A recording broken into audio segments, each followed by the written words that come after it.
Yeah, I'm not really one big on introductions, so I don't mind if we just start like in the middle of a combo, It's, No, I get you. it's kind of like the beginning of if it's an Always Sunny Philadelphia episode where it's just like you were already starting the episode with the middle of like the gang doing something or talking about something, But obviously, professionals, professional whatnot, and you gotta.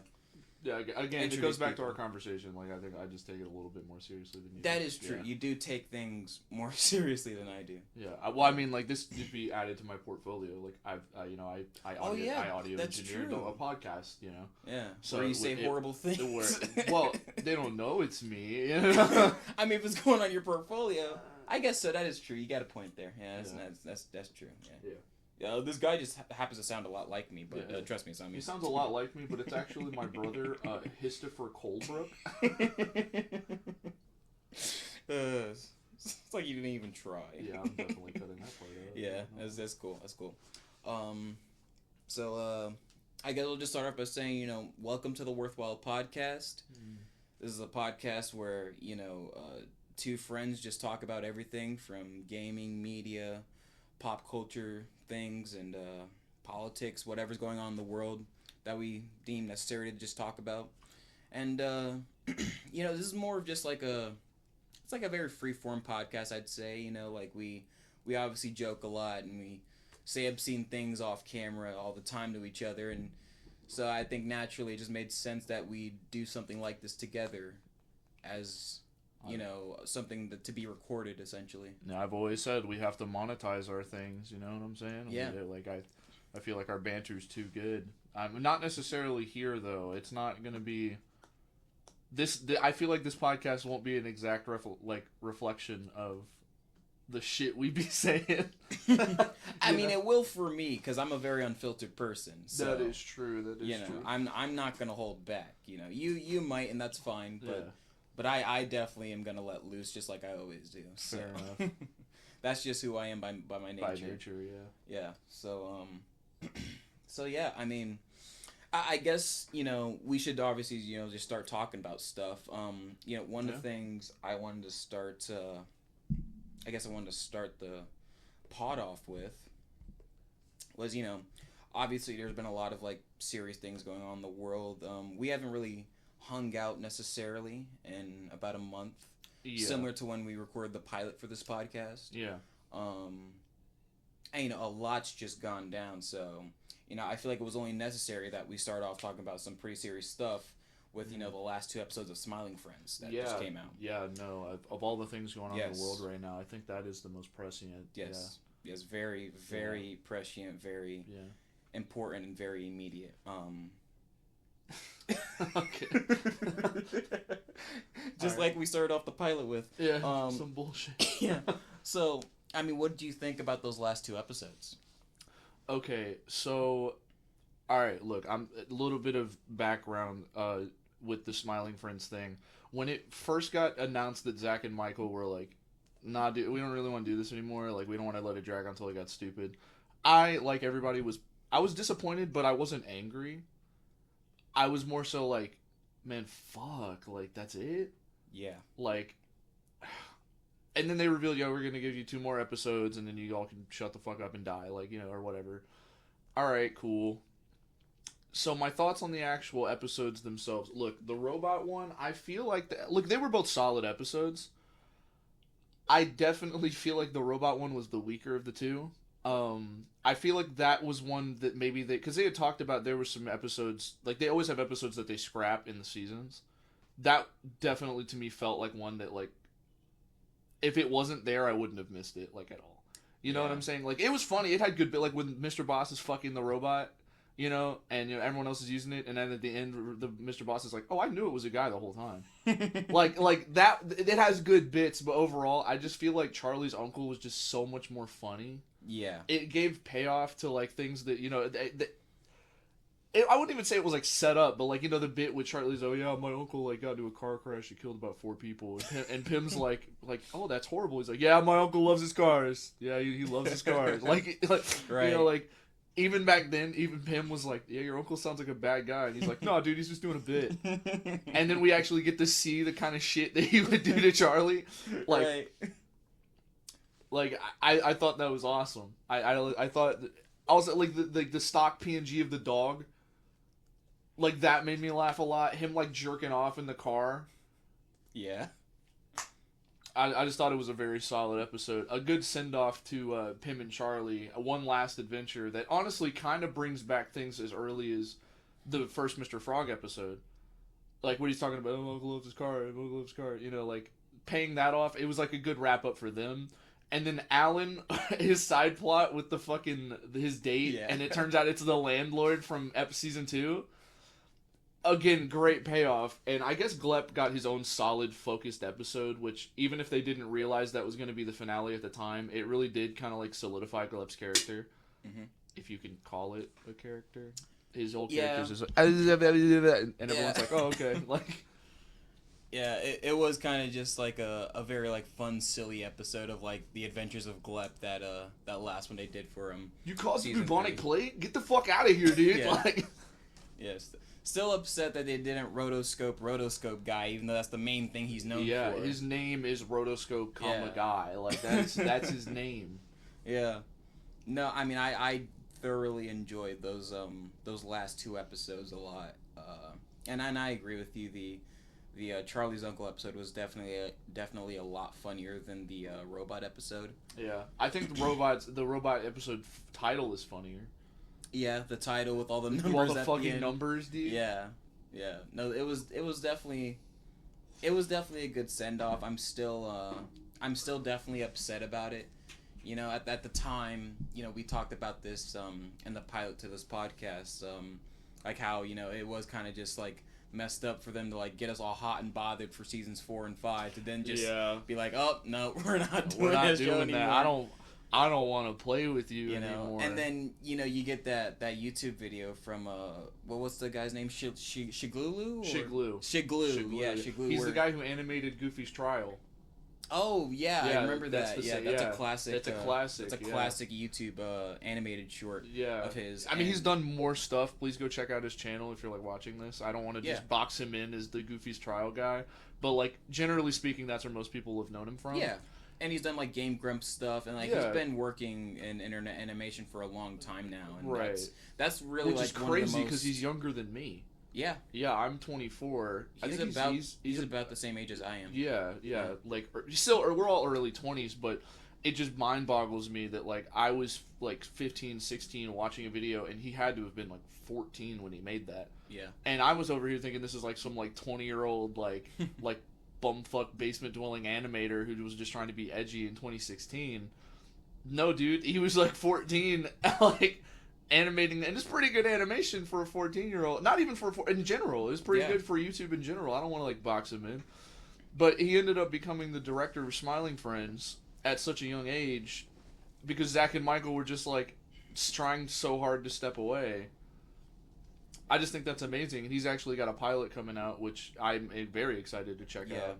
I've actually I haven't paid for his Patreon yet, but I do plan on paying for it immediately after we're done watching this, because I do want to watch the pilot with you for the first time together. Because I mean, I shared with you the clip in our DMs of the trailer he had put out for his pilot. I had already watched it before you sent it to me. Because I saw 2 weeks ago he uploaded I Accidentally Became the Director of Smiling Friends. Yeah. So I was like, holy shit. And it's a great video, too. Oh, yeah, it is. Yeah. I love his animation style where, like, it's basically, like, his characters are just, like, a column of flesh with hair and, like, eyes. And, like I love that. There's, like, no chin. Like, I love that so much. It's reminds very me silly. Of someone I know. It almost feels like an Adult Swim kind of... Like, it reminds me of, like, home movies, you know? He's already got a good working relationship with Adult Swim, so I hope we can see that become a series in the next, like, year or two. That would be great. I mean, hey, they don't have Smiling Friends anymore. It'd be great for them to pick up this. Somehow. It'd be a good. It would honestly be like the best way to like carry the mantle. Like Zach and Michael go off and do whatever. He was directly involved in Smiling Friends, eventually becoming the director. Who better to lead the charge of their next, animated comedy? Even 100%. If it's not Smiling Friends wasn't Rick and Morty. Like. We got to do things differently every time. Also, I mean, Zach is in the pilot, so, keep it in the family. Yeah, and, Zach, Zach is still supportive of the project. I imagine Michael Cusack probably is to some extent, too. Oh, they could probably get Michael Cusack to voice a few roles. He'd probably do it as well. If they can get Michael Cusack to voice Knifey in the High on Life games, and I'm sure they can get him to voice somebody. Yeah, 100%. I mean, all these guys, they've worked together for many years now, so obviously, they're more than willing to help each other out. And I mean, that's a great, start off point for this podcast is, really just the industry of adult animation.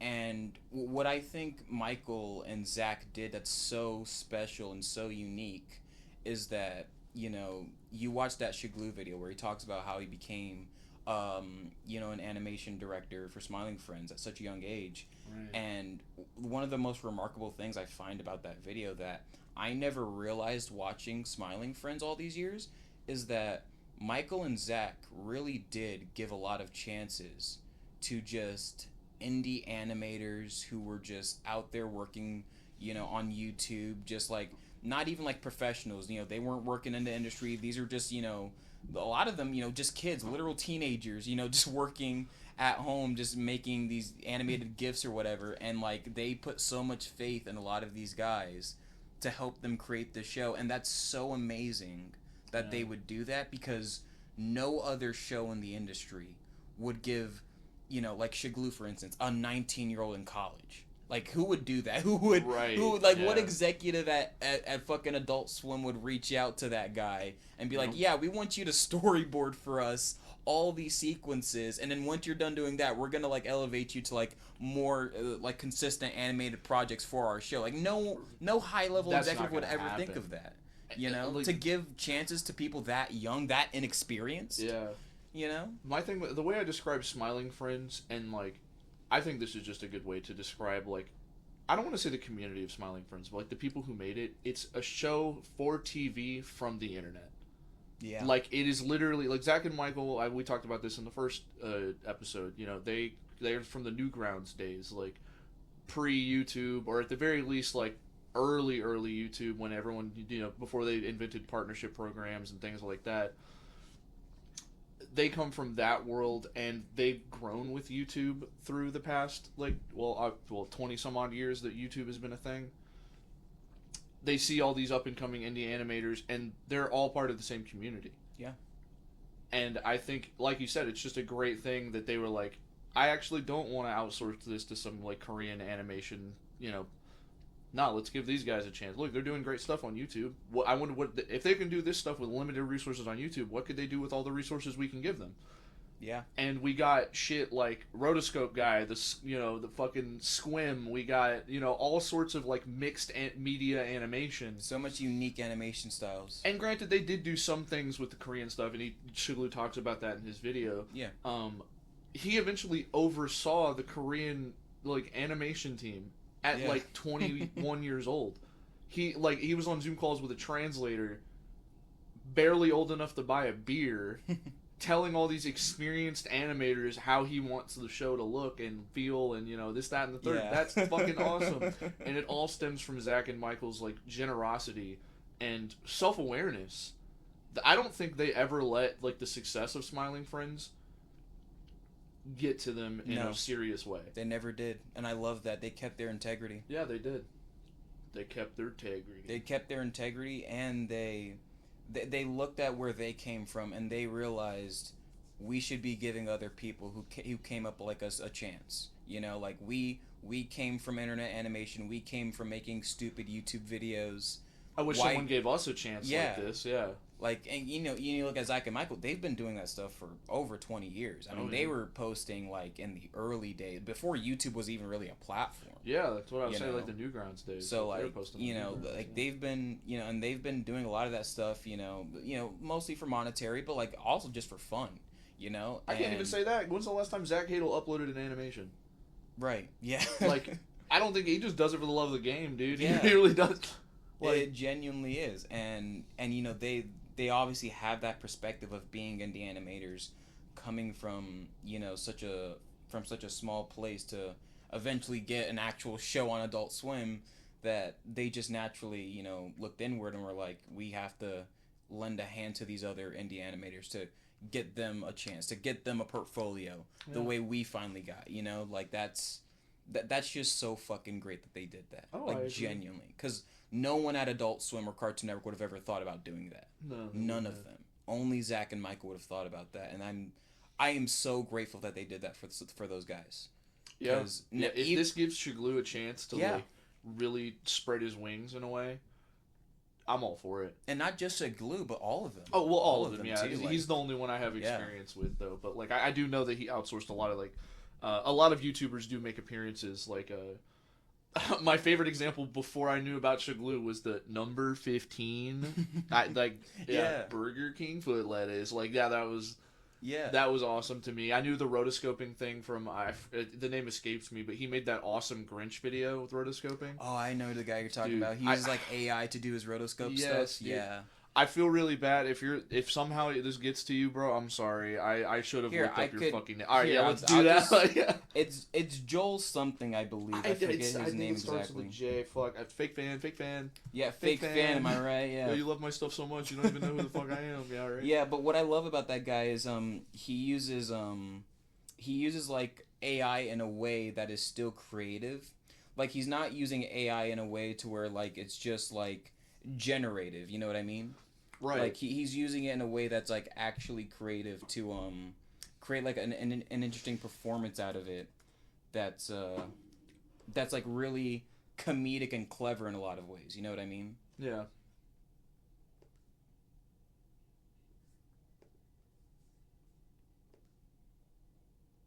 Dude, why am I having such a hard time finding his name? I feel like... Let me guess, you looked up rotoscoping. Yeah, no, I looked up, like, Smiling Friends AI episode rotoscope, and I just can't... I don't know, I'm just having a hard time finding it. Look up the Grinch song Uncensored. You know what? Yeah, that's true. That'll be it. Yeah, the Grinch song. We should definitely clip this out. Yeah. We should definitely... Yeah, because we just sound like dicks now not knowing this guy's name, right? I can't even fucking find him, but, like, it was really cool. Like... Is it Wizard with Guns? Oh, Joel Havard. Joel Havard. Jesus Christ. I knew it was Joel something. I knew it was Joel. Joel Havard, yeah. Anyways, all right, take two. Yeah, you can take... Let's take two. Yeah. Anyway, so they gave Joel Havard, the amazing animator that I totally knew the name of before 5 seconds ago. They gave him an awesome chance. He was a good example of that. But yeah, like, he uses AI in a way that's, like, still creative, that isn't just, like... generative and basically saying fuck you to the animators, you know what I mean? Yeah, and I very much appreciate that because I mean, I don't know if this is one of the talking points, but I'll touch on it a little bit. Like, you know, the use of AI. Like, I come from a very like, my specific job field that I want or that I'm shooting for right now with audio engineering, music production. That is in real trouble with AI. It really is, and I think it can be used in a way where it doesn't take people's jobs, but unfortunately, there's no money. There's less money in hiring humans than there is just having an AI do it, which is a very dangerous thing for all sorts of media, not just what I have experience with, but, you know, animation in general. I mean, how many people have you seen online? We literally were walking down the streets of downtown San Diego, ran into some people who were asking us to buy their album. And as soon as I saw the cover, did I or did I not say, bro, this is AI? Yeah, it had this AI is on the cover, generative AI. They didn't even bother making a unique cover. No. And, I mean, granted, they were probably just scammers, but, like, you know, my point being is, like... I mean, there's, like, artists on, like, even Twitter that you could commission. I mean, I told you the story how I reached out to a femboy to commission me furry art for Horton Hears a Who, you know? I really didn't think you would say that on the pod. Okay. You're really holding nothing back. Did you not want me to say that? I would thought you were going to be like, I commissioned someone to draw me something. No, you were like, yeah, I commissioned this fucking femboy to, like, to fucking give me the fucking art of Horton with his fucking cock out. Like, and you paid for that, too. I'm very proud of it. Hey, it only cost me $150. $150 fucking dollars for an image. How often do you even look at it? I have it forever, though. Alright, okay, alright. This has been the Worthwhile Podcast. We'll catch you next time. No. Fuck, you completely threw me off. I didn't mean to... So, okay, point being is, like, AI is in real danger of taking art, like, the art away from artists, and it's becoming less of, like, a human thing. It's a very dangerous thing. But I do believe that AI, with the advent of, like, everything that's been coming out in the past, I would say I'm going to use since 2020. I know it's been around kind of longer than that, but it's only really started to kick technically AI's been around since like the 80s and 90s, right? Like when you're playing a video game against a computer, that is AI. But, AI the way we know it. Yeah. Dystopian AI has only been a thing for about 6 years. Dystopian AI. That's a good way to put it. I mean, I'm not even going to talk about like the environmental crisis that we're dealing with like AI centers and we are definitely approaching like Black Mirror levels of like faster than you'd think. Where I was going with that is we're kind of in a dangerous spot, but it can be used for good things, such as Joel Havert and his fucking rotoscoping. You can use it to aid in art, not to create it. Yeah. That's where I wanted to draw the line. That was my long-winded tangent. Even in aiding art, that is still a slippery slope. I'll admit, it is, yeah. Because first you start with like it aiding the art, and it's like, okay, well, how much of the art is it aiding? You know what I mean? Like, are you just using it for like this one bit where it's like, oh, part of like, because part of the bit that Joel Havert does with his AI rotoscoping is that, because the AI is generative over the rotoscoping, it's constantly changing the line work on the rotoscope. So you're not getting a consistent rotoscope you would with like an actual animator, but that's part of the comedy. That's what makes it so funny, is that you're constantly seeing the lines change on him, and it's like inconsistent. That's what's funny about it. So, it does like... In a way, it's using AI to make fun of AI. In a way, it is. Yeah, that is true. Which inevitably, when we're enslaved, will come out to bite him, I'm sure. But for now, haha, he pacified us too. He pacified us too. Yeah. Yeah, Thanks, I mean, Joel.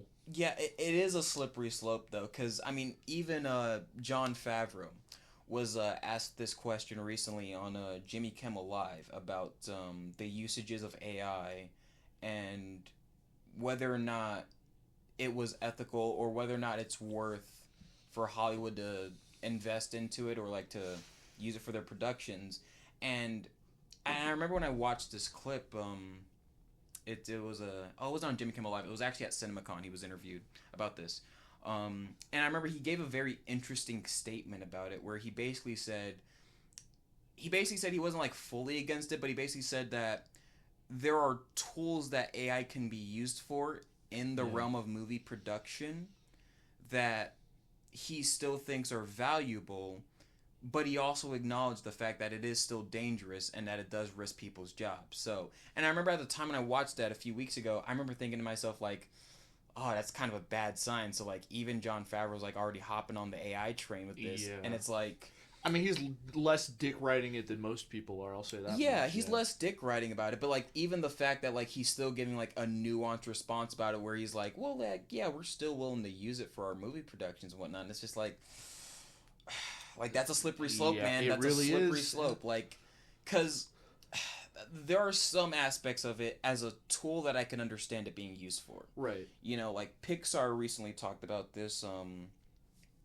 The Pixar president Pete Docter recently talked about how at Pixar they don't use AI for animation generation, right? That's all still done by the animators, but they do use AI as a tool for their software engineering.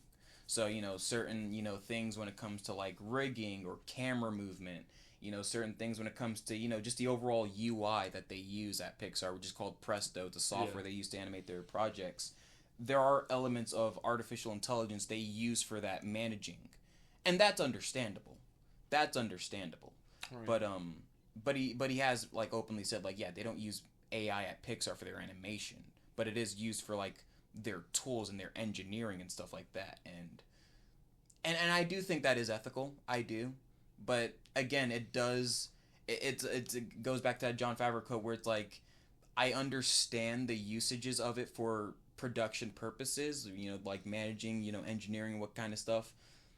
But it does cause a slippery slope, and it really does. Inevitably, over time, the executives at Disney are gonna look at that and they're gonna go, we didn't make last quarter's projections the way we were supposed to. Yeah. We got to lay off a few people.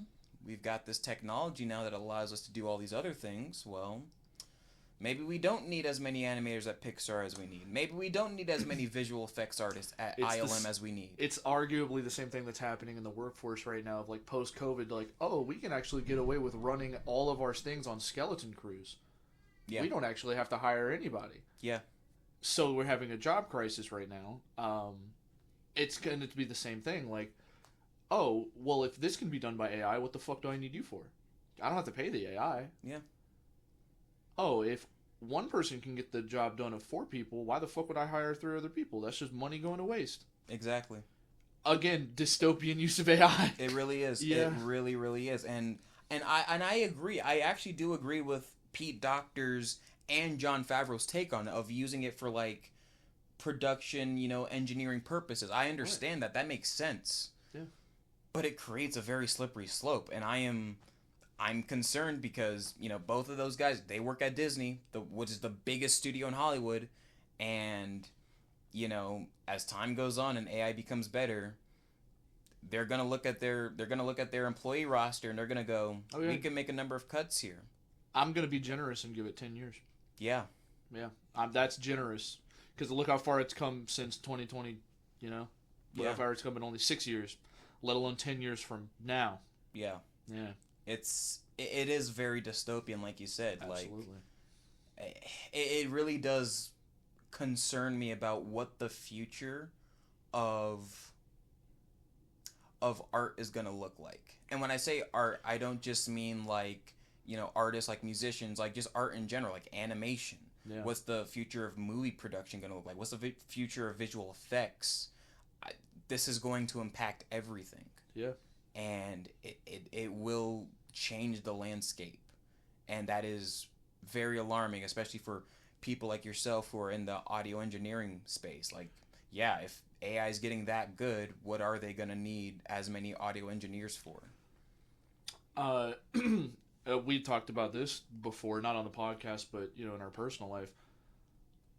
Like, if I'm not mistaken, haven't they used AI to revive dead people?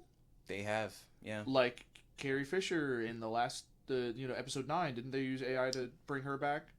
Yeah, didn't they that was use technically AI like deep fake, but yeah, that is still AI, yeah. Didn't they use James Earl Jones' voice post his death? Haven't they did, done that? In Obi-Wan. In Obi-Wan, yeah. So, are you just telling me, this is, to reiterate what we've already talked about, so is no one else going to ever be able to be cast in these roles? Yeah. Like, well, why the fuck would I cast a new person? I have all these sound clips of this guy saying whatever the fuck I want him to say. Lucasfilm already owns the likeness to the entire original trilogy cast. Yeah. Yeah, like, most people don't know that, by the way. When George Lucas made those movies, he had Harrison Ford, Mark Hamill, and Carrie Fisher sign away their likeness rights. Even Carrie Fisher has gone on record saying every time she looks in the mirror, she has to give him a check for $5. Yeah. So yeah, I mean, yeah, these companies like literally own the likenesses to these actors. Yeah. And yeah, even that alone is like dystopian, where it's like, wow, like really is. A studio just owns the likeness to a person. Yeah. They can do whatever they want with them, which, I mean, I guess in the case of the Walt Disney Company, that makes sense. I mean, they literally own the likeness to Walt Disney. So, you know, but like, I'm pretty sure whatever they do, he'd be happy with, though. Yeah, but like, it is still like, again, dystopian, where it's just like, man, like, you can just do whatever you want with these people after they're dead. You could just like make all these weird CGI creations, audio engineer their voices. And like you said, it's like, so other actors just don't get to play those roles? Like, because it used to be back then, right back in the day, you would have to cast, another actor to play the same character if they were younger. How many people have been Batman over the years? Yeah.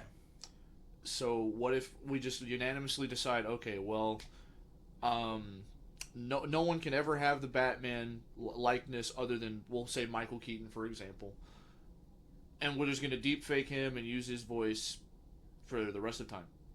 So we just don't get anybody else's Batman? Like, no one else's take? You know what I'm saying? Like, it's such a slippery slope. It's a little easier to get away with in a weird way. It's characters like such as Darth Vader. You can cast whoever to be the body because you don't see their face. Right. You don't hear their voice. I mean, David Prowse, the guy who was actually played Vader in the original trilogy, didn't realize they were going to dub over his voice. So even he only played arguably half of the character anyways, so like yeah, I mean, yeah, but like it really is just that slippery slope. And I mean, you talk about actors, like you said, like how many chances are actors going to get in the future to like play these iconic characters? I mean, you play the Force Awakens games, right? Sam Witwer, he does the voice for Palpatine in those games, as well as Galen Merrick. And it's like, okay, well, now if Lucasfilm just has AI, can't they just like do Ian McDermott's voice in AI and just have that be Palpatine? They don't need Sam Witwer. They don't need other actors or voice actors to keep voicing these iconic characters. They can just AI all these classic actors they've had do it before. And yeah, it really does. It really does. You're soft locking your own franchises. You're soft locking them. Like, as interesting and as fun as it is to see old characters come back, Star Wars. I'm going to speak on Star Wars for a second. It's such an expansive universe. Like, it's a galaxy. It's literally a whole galaxy worth of fucking planets and shit to explore. Different timelines. Technically, to explore. more than just a galaxy now. If you watched Ahsoka, because in Ahsoka they traveled outside the galaxy. Yeah. But you know what I meant. Yeah, no, I know what you mean. There's so many opportunities for everything to happen, and it's cute to get like the occasional cameo, like when Boba Fett showed up in Jedi Survivor. That was cool. But like, eventually I feel like you're going to run out of stories you could realistically tell with those characters. Because we know, like, for example, we know what Luke was up to from, like, 19, whenever he, like, joined the rebellion or whatever, until he, like, defeated Palpatine. Okay, so there's, like, a 30-year gap where we don't really know exactly what he was up to. If you tell those 30 years worth of stories, that's pretty much it. Like, because we know what happens after that. We know where he was in the Skywalker saga, or the sequel trilogy. Eventually, you're just going to run out of things to tell with those characters, and I feel like they're soft-locking themselves into only using those characters in a weird way. If you're not willing to cast other people in different roles, is kind of where I was going with that. Yeah, no, I definitely get what you're saying. Like, long-winded way of saying that, but yeah. No, I definitely understand that, because it is that thing where it's just like you like you said, you're soft locking yourself to only Harrison Ford can be Indiana Jones, right? And I've talked about that before, how I see Indiana Jones much like the way I view James Bond. There's always going to be other actors that will play this character, but the character will always remain the same. I don't think Harrison Ford, sure, he was the first Indiana Jones. I don't think he's the only person that can play Indiana Jones. If you watched young Indiana Jones, young Indiana. Yeah, there were dozens of actors that played him, right? River Phoenix played him at the beginning of Last Crusade. Yeah.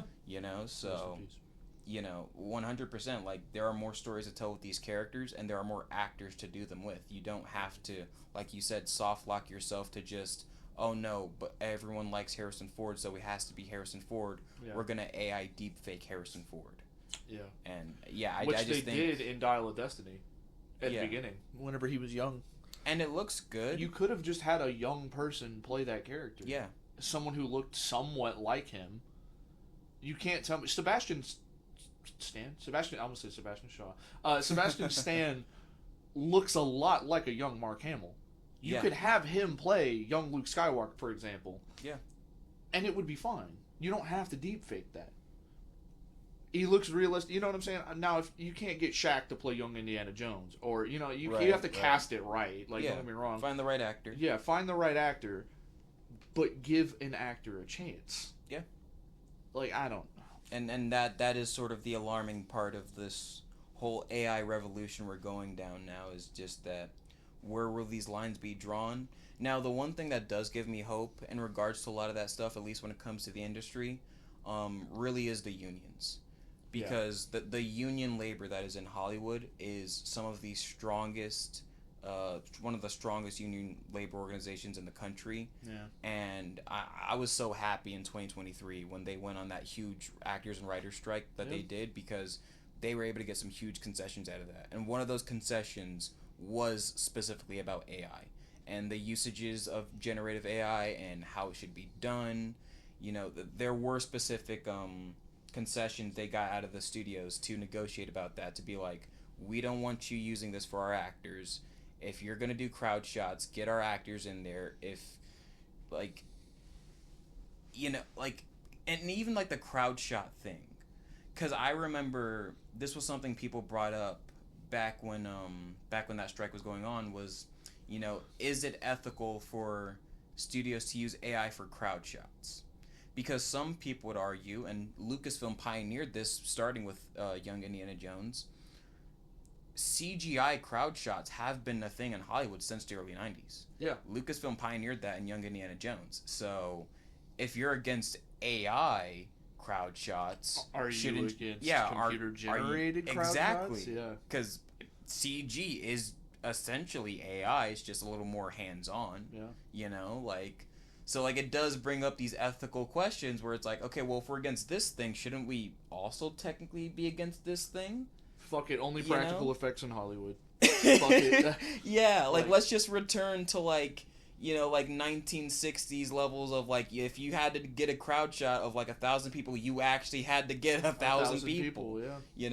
I talked to you about that with Gone with the Wind, how, there's just one great crowd shot that you see when Scarlett O'Hara is walking over all these, dead bodies of Confederate soldiers.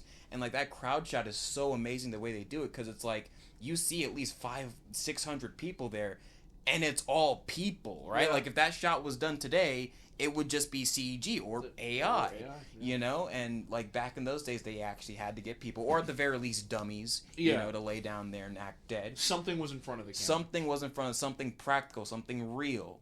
In front of the camera. Yeah, and, you're losing out on that tangibility now because of how digital filmmaking has become. In many cases, filmmaking really isn't even film, because it's all digital, right? It used to be you called film because it was on film. Yeah, but now everything's digital, so it's not really film. Except for Nolan. Nolan still shoots things on film, and that's still great. I love that. You go Nolan. Yeah. You Christopher Nolan, the GOAT. GOAT Nolan, 100%. Goat Nolan betrayed the Viltrum Empire. Goat Nolan. Yeah. Honestly, there's just a bunch of Nolans that are just kicking ass right now. They really are. Yeah. They really are. Yeah, you tried to solo Thrag. That was cool. I mean, I guess I'll just wrap it up by saying, I am concerned about where the industry is heading, but I do hope that these unions continue their streak of standing strongly against these studios trying to encroach on these practices. And I do agree with the usage of AI and the usage as a tool, the way Pixar has talked about, the way Favreau has talked about. I am just concerned about how much of a slippery slope that is going to be in the future. But I hope to God that, these labor unions, the SAG-AFTRA and so many others, are still consistent with these studios on, hey, if you want us to keep working with you, you have to cut this AI bullshit out. And if we're going to use it, we have to use it in an ethical way. Right. Where would Hollywood be without the people? 100%. Yeah. 100%. I agree. Excuse me. What's some of the other things we needed to talk about? Because I feel like AI wasn't even on that list, and we'd spent at least... I mean, it was a good topic to discuss. Oh, absolutely. Though. Very important, though. Absolutely. It wasn't necessarily one. The way we got started talking about it was because we talked about Joel Haver and Smiling Friends, and it just sort of melded into that. I just thought it was funny that I was like, quick tangent, and then, that was arguably talking about that longer than I did Smiling Friends. Yeah. Yeah, but no, it was a much needed conversation, and it definitely needs to be said out there. It really does. It really, really does. Absolutely. Yeah, and obviously, we love Smiling Friends. I mean, I guess, hopping off of Smiling Friends, we could talk about the broader industry of adult animation and what we think about that. I think we had a discussion about this just last night briefly at my apartment. Briefly. Yeah, it was kind of like an hour convo. Yeah, we're going to regurgitate a lot of that here, but just to get it on, not camera, but in audio form, I guess you could say. Sure. Have it recorded. There you go. Sure, yeah. I should know the term for that, right? Yeah, I know, right? Yeah, you're the audio engineer. Yeah, right. All right, so... I remember what we talked about, how we got there is a bit of a... We have to remap the road until we can get back there. That makes sense. I remember the points I started talking about. Yeah. I remember, okay, so vaguely with adult animation, right? I think we're just in a weird spot. Animation is finally starting to get to that point where people are starting to realize, oh, this isn't like a kid's media. This is like animation is art, not a genre. I don't know. I think we're in this weird spot where we're finally getting over that hunch of like, oh, that's animated, it's for kids. How so exactly? Because there has always been adult animation to an extent. It was just always smaller scale. So I am curious, like, what you mean exactly in terms of like adult animation becoming. Because I mean, if you go back to the 70s, you know, you had adult animators like Ralph Bakshi who made adult animated movies, you know, that played in theaters, and then obviously, you know, that bled into the 80s with things like heavy metal. Obviously, you've seen the South Park episode where Kenny gets pissed on. All those scenes are from that movie. Yeah. And, you know, obviously, you know, you had the revolution of the Simpsons and South Park in the 90s. That's more what I was going to start hitting on with animation in general is dude, I think we're hitting that point now more so than ever, because it was more so like you get the occasional film that was like adult animated or whatever. Like heavy metal. Yeah, like heavy metal. Most people would see that and like a poster or some shit, and they'd be like, "Oh, it's some little animated kids movie." If you didn't see the movie, you didn't know.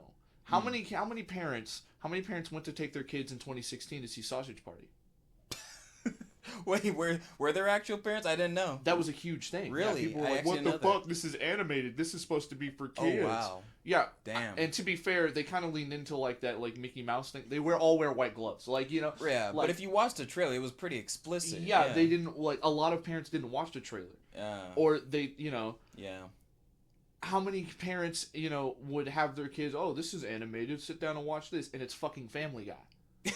My mom did that. I'm sure she did. My dad, Happy Tree Friends. My dad sat down with my fucking niece and nephew and went to put it on because it. To be fair, Happy Tree. If you are you familiar? Yeah, I've seen Happy Tree Friends. Happy Tree Friends. To be fair, it doesn't look. There's no trailer. It looks like My Little Pony. It looks like It's like, oh, this is funny, and I had to like. I was like, no, like don't fucking put it. He was like, why? What? It's a little animated. I'm like. I like pulled it up on my phone. I'm like, does this look fucking? Oh, what does this look like to you?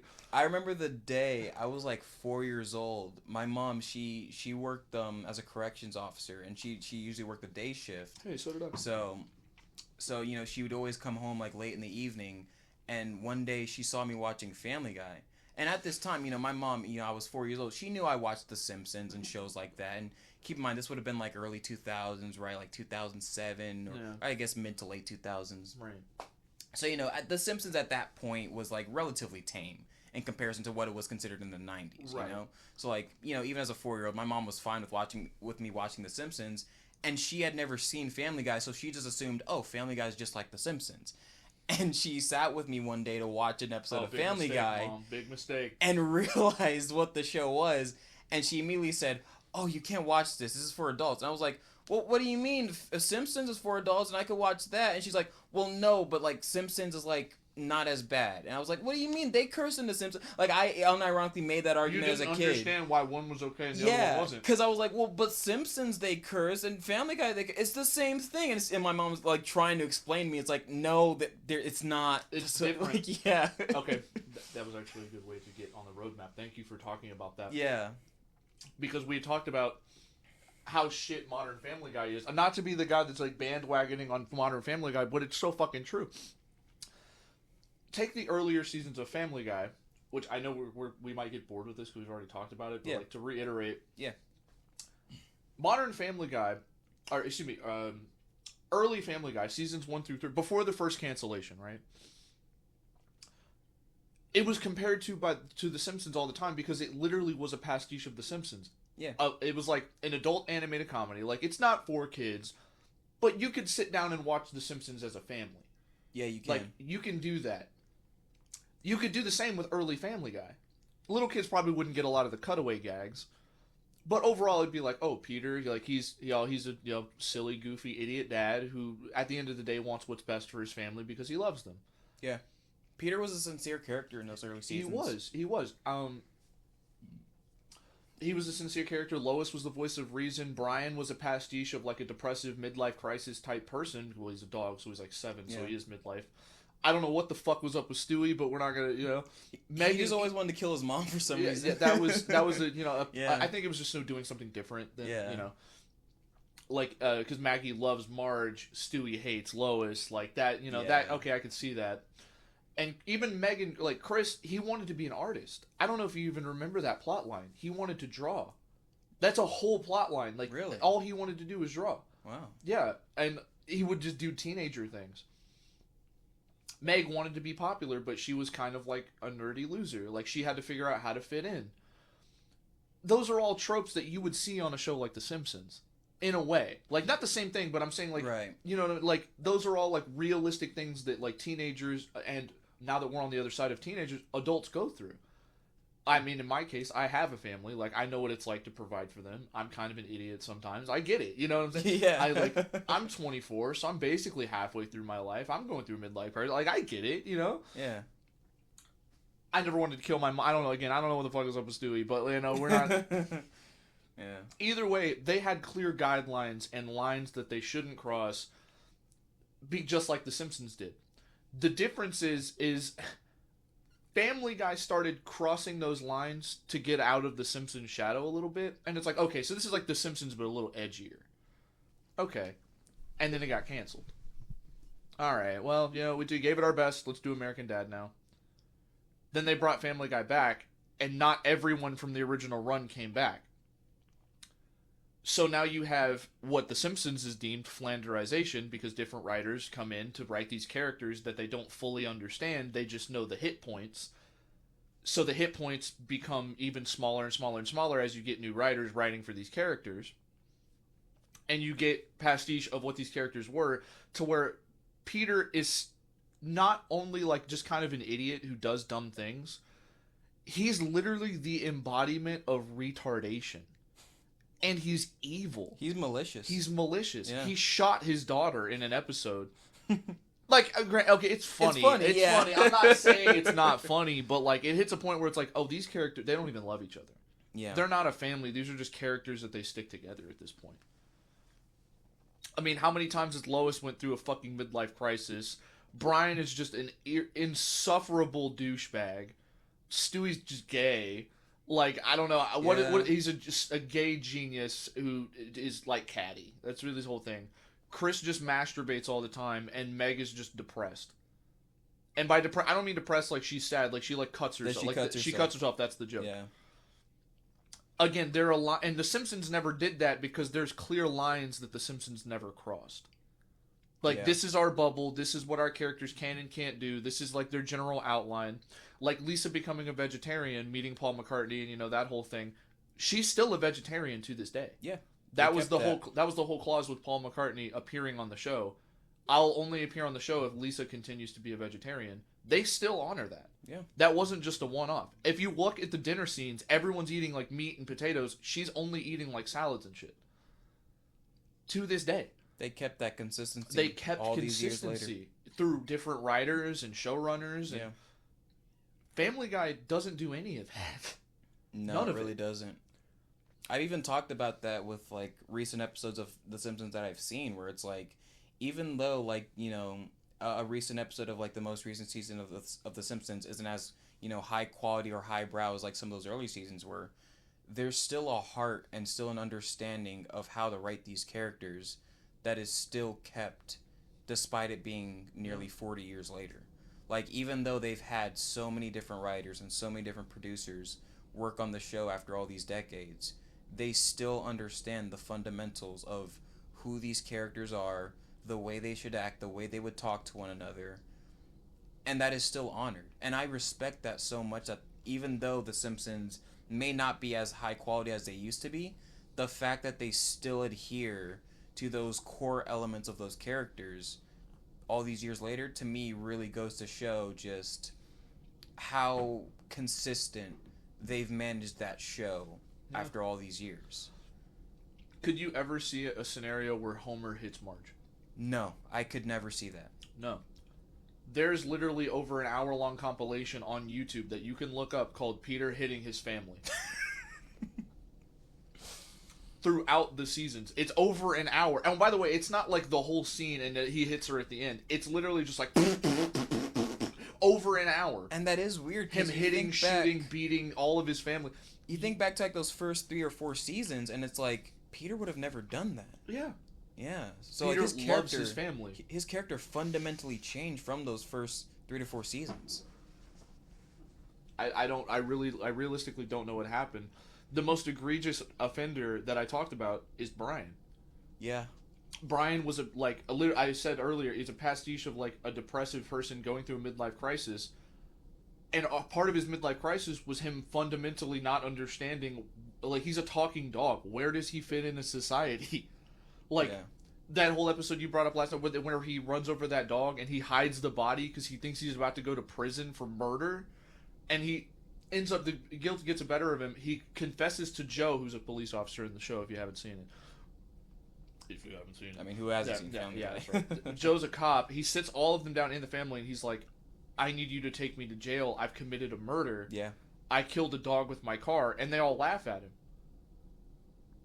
Like, yeah, that fundamentally would fuck with your head. And it's so demoralizing to him. Whenever the AI takes over and they keep us as pets, and we inevitably run over a human, you know what I'm saying? Right, exactly, yeah. Just for comparison's sake, yeah. But like, yeah, from Brian's perspective, it's like, yeah, like he basically ran over another person, and like all the people in his family just don't care. They don't. It's just a dog. Yeah, like because it's just a dog, but he is a dog. So from his perspective, that's like, it's insane to like think about it from his perspective, because it's like, so if you didn't care that I ran over a dog, would you care if I died? Yeah. Like. Yeah. Which they inevitably explored, and they cared for like 5 minutes, and then got a new dog named Vinny.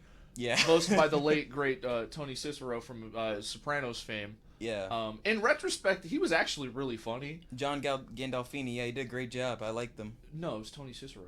Tony Cicero? Yeah. I'm talking about the actor who played him. Yeah.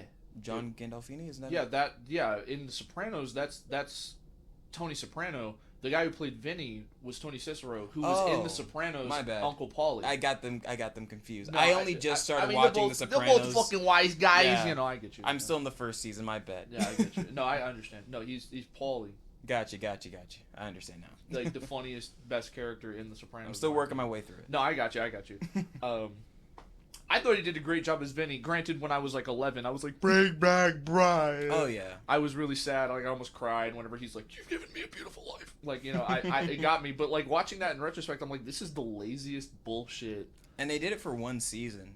They did it for 2 episodes. Oh, it was 2. It wasn't even a full season? No, so he dies in this episode. They have an episode without him. And then the episode after that, Stewie goes back in time and saves Brian.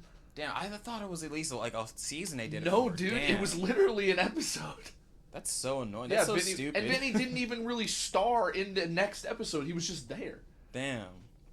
It was just a background character. They got a bunch of backlash. And then Seth MacFarlane, like, he was like, we brought back Brian as a lesson to our viewers. Never take for granted those you love. Man, shut the fuck up. You did something stupid and it didn't work. People were getting rest in peace Brian tattoos. I remember that, yeah. Damn. They should have done that for at least like a season or 2. It would have had more impact. Yeah, I know. And then you could have brought back Brian. I mean, Tony Cicero, I'm probably pronouncing his last name wrong. He has passed away. Yeah. Since then. So either way, we wouldn't have Vinny anymore. Right. Or they would have gotten a different voice actor. Man, I fucking hope you can't replace Tony, bro. Bro, Paulie Walnuts, you can't replace him, bro.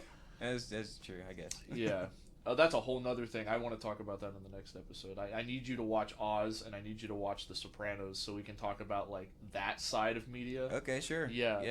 At the very least get, like, a good understanding of both of those shows. Because those shows walked...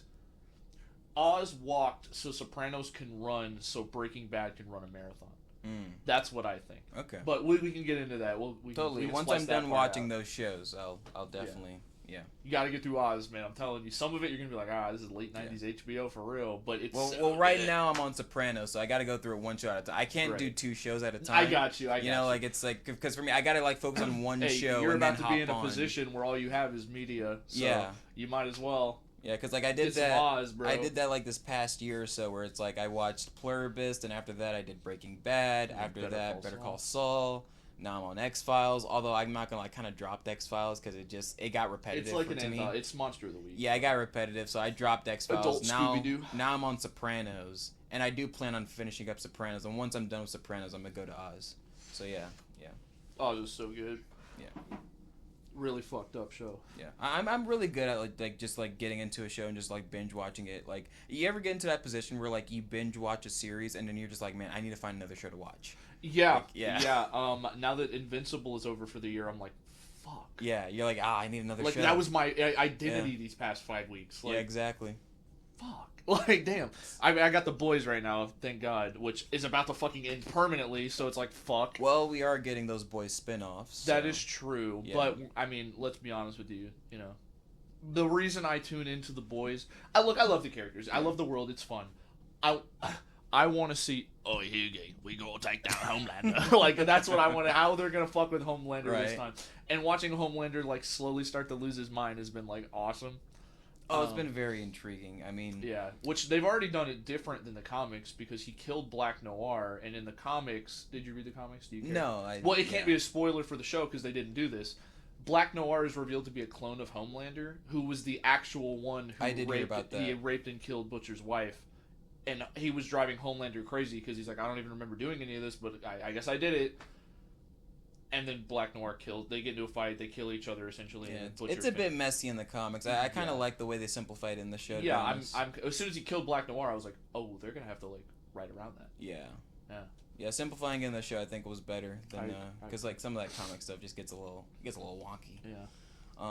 But yeah, to wrap up, I guess to bring it back to the adult animation sphere of things. You know, yeah, like when it comes to a show like Family Guy that has fundamentally changed its characters so much from what they originally were, it really does just go to show you how off the rails a show can become, especially when its series creator just essentially is not involved in its development anymore. Because Seth MacFarlane has not been... I think he's even stepped away from American Dad at this point too, didn't he? Yeah, he stepped away from both of his shows. He's just a voice actor. You know, he shows up, he does his lines, and he just lets them manage it. And I mean... all the more power to him. The man's effectively created, two of the most popular adult animated comedies ever made. That are still going. But at the same time, it's like, how many people are really watching them as much nowadays as opposed to back then, Yeah. I remember wanting to see everything American Dad had to offer because I loved Rogers so much. Yeah. And I guess the same could also be said about The Simpsons. But my argument has always been with The Simpsons is that there's a novelty with them being on air after all these years. Oh, yeah. Right? Like, that's the show everyone always says, oh, that show's going to be on forever. Again, that show's going to... After humanity dies out, The Simpsons will still be on air. They'll still be making new episodes. One of my favorite jokes of all time was... it was a meme that was like, whenever the sun finally decides to take over Earth... Keith Richards, Betty White, and Queen Elizabeth will be watching The Simpsons together. like that was one of my favorite jokes of all time. Unfortunately, the Queen and Betty White aren't with us anymore. Yeah, unfortunately. Godspeed, Keith. Keep doing what you're doing. Keep playing that guitar for the Stones. The sentiment was like they lived forever, and so will The Simpsons. Like, exactly. That was one of my favorite memes. Unfortunately, we lost Betty White and the Queen within a year of each other. So no. Yeah. Please keep going, Keith. Please. Yeah. You too, Simpsons. I mean, fuck the monarchy, but the Queen was kind of dope. The monarchy. Yeah, fuck the monarchy, but Queen Elizabeth was pretty based. Yeah. She was like the one monarch that was like actually like pretty neat. Like she gave up all the colonies. She was like, hey, become independent. I don't care. She's like, yeah, you know what? Actually, I'm just gonna like do my thing. Yeah, like I know the rest of like my lineage was like genocidal maniacs, but like I'm chill. But like, don't worry about that, guys. Like we're past that. Yeah. We're in the 20th century. I'm the cool one. All my ancestors were like pedophiles and genocidal maniacs, but I'm the cool one. You know what, Lizzie? You're one of the good ones. Yeah, the good monarch. The good monarch, like the good doctor, the good monarch. The good monarch. I am a monarch. Yeah. Yeah, but like The Simpsons, it really does just have that novelty of like being the show that will be on air forever, and like there is something endearing and weirdly comforting about that, Yeah, weirdly comforting. Right? Yeah. Like to know that like there's always going to be a new episode of The Simpsons. Like even if I'm not watching it, just knowing that, I don't know. Knowing it's still around, yeah. Yeah. And it is the show. Like what makes The Simpsons so unique too is that it is the show from which like adult animation television really is derived from. Like everything that came since, Family Guy, South Park, everything even Adult Swim makes is in some way derived from what The Simpsons started. It started a trend of adult animation on television that had not existed prior then. Have you seen that clip of Marge singing? Like how old her voice actress is? Oh, yeah. This fucking shit?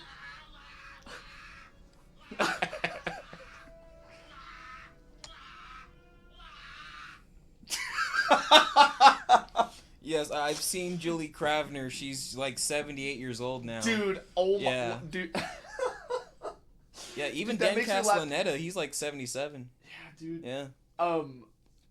They recently did my favorite couch gag they've done so far. Really? Did you see that one? Oh, it's the one where they're all sitting on the couch and Homer comes in with like splinters and shit in his eyes. He's like, "How did you not see me? I did see that. I was running away from you." I did see that one. Like, it took them that long to do that joke, which, dude, to me, it was almost like, oh, are they winding down? Like, I was like, oh shit, like they finally did that one, like. Well, what gets me about that clip is that, like, you just see, like, Marge... Yeah, they're like, they're all, like, concerned. They're like... like, why did you... You saw me! Like, I was running away from you screaming! Yeah, that's a great couch gag bit they recently did. Yeah. I saw that on Twitter a few weeks ago. That was hilarious. I'm gonna pull that up real quick. Sure, go ahead. You keep talking about it. It's a funny clip. It's a funny clip. I mean, it's... The fact that they would be self-aware about something like that in a couch gag is just hilarious. You know, I mean, another couch gag in my mind that I remember thinking was hilarious as a kid is I forget what episode it was, but it was this couch gag where like it showed them on the couch and then it like panned out to like a celluloid of animation that a bunch of Korean animators were working on. And, like, you just see, like, the painstaking process, basically, of, like, what the Korean animators go through to make, like, the animation for the couch gag. But what's funny about it is that the sequence of seeing the Korean animators doing it is also animated. Yeah. So it's like... So they had to animate themselves animating the couch gag. Yeah, so it's like, it's just funny, like, the meta-ness of it. It's like actual Korean animators animated themselves animating a couch gag for The Simpsons. That is so funny, you know? Like, oh, it was the 800th episode couch gag. Oh, it was the 800th episode? Oh, that's what it's from. Okay, that makes sense. Yeah, he's... God, 800 episodes, man. That's amazing. How are you just sitting there? Mom hit me with her car. She smashed me through a solid oak door. How could you not see me in the garage? I was running away and screaming in terror. There's wood everywhere in me. It's so good. Unironically, one of the best. I really do think that's one of the best. That really is. No, it really is. It's so goddamn funny. Yeah. The Simpsons has gone on long enough now where, like, The Simpsons... I always think back on, like, some of their great episodes and some of the great guest stars that they've had over the years. I'm going to talk about how much I love The Simpsons for a second. Go ahead, I just have to. It deserves to. Do you remember the... I forget what happens in the episode. See, I should have came more prepared. I didn't realize I was going to talk about this. But, like, there's an episode where... Lisa the Vegetarian, that's one of my favorites. Yes, I'm going to list all the Beatles references. That's one of my favorites just because of how it literally changed the show. Yeah. Like, it... And they had a slew of great Paul and his wife Linda, who died shortly after that. You know, it's got all these amazing references. It's got a great message about, like, eating meat. And even Apu is like, yeah, you cannot eat meat, but, like, don't be a dick about it. Like, looking at you, vegans. They got, you know, the one where they go through the attic and they're looking for random shit and they find all of Marge's paintings of Ringo Starr. And she's going through I just never painted again. Like, he never responded to my thing. And then at the end of the episode, it's revealed that Ringo has spent 30 years replying to all the fan mail, and he finally gets to Marge's thing, and he puts it on his wall, sends her a reply, and she's like, oh my god, it's from Ringo. They actually followed that up whenever they did a couple months ago when they did Marge Dies or whatever. Oh, yeah? She's married to Ringo in the afterlife. Yeah, which I thought was funny. That's funny. And then when Homer does his barbershop quartet, Do you remember that episode? Did you ever watch that? I remember that episode, Using yeah. the B-sharps. Yeah. George Harrison is in that episode. Oh, is he? That entire episode is nothing but Beatles references, by the way. Oh, wow. It would be lost on someone who doesn't get it. Yeah, that's why I didn't realize it. The reason they performed on the roof of Moe's at the end of the thing is because the last Beatles, whenever they last played live together as the Beatles, they were on the rooftop of their studio. For, like, no fucking reason. But right, yeah. And, like, George Harrison even pulls up in a limo, looks up at them doing their thing, and he goes, "It's been done." And he rolls up their thing and drives away. He meets George Harrison at, like, this big gala, and he goes, "Hello, Homer, I'm George Harrison." And he goes, "Oh, my God! Where did you get that brownie?" "Over there, there's a big pile of them." And he's just like, nom, nom, nom, eating on the thing, and he goes, "Oh, that's a nice guy." Like, they had the one with Johnny Cash in it. He plays that fox that he meets, and he's talking about, like, how fucked up his life is, and he's like, "You don't even have a computer." Coming from Johnny Cash, like, all sorts of great guest stars. Oh my God, so many different, like, eras the show has gone through. Those are some of my favorites, obviously, because I'm a huge, like, classic music fan. But, like, all of them fundamentally change in a weird way, like, the way we understand Springfield and the way we understand these characters and, like, their background. Granted, at this point, they've retconned upon retconned upon retconned, like, things that they've had to do. Because when the Simpsons came out, I believe Marge and Homer are either in the late 30s, early 40s.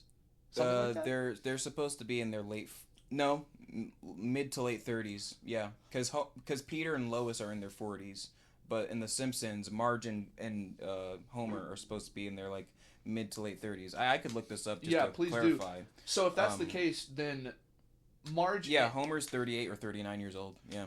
Okay, I'm going to round up to 40 for simplicity of math's sake, right? Sure. In 89, if he was 40 years old in 1989, he was born in 1949. If he's 40 years old now, he was born in the 80s. In 1986. So he was 3 when his own show premiered. Like, yeah, it's funny to put it that way. So whenever they tell a story about his, so example, the Marge episode I just talked about with Ringo. Oh, Marge is 34. She's significantly younger than Homer. Okay, 34. So she was born in the 90s. Yeah. At the height of the Simpsons' popularity.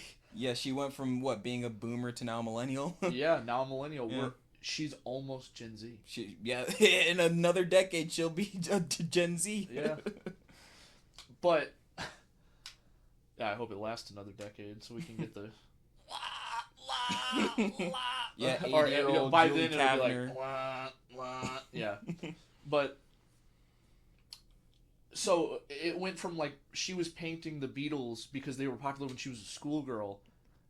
She's almost at the point of painting, like, the Backstreet Boys. Yeah. You know what I'm saying? Like, you had to retcon that. Now that's something that, like, I think even Abe is, like, or Grandpa Simpson, he's about the age that they should be. He's what, in his 80s, right?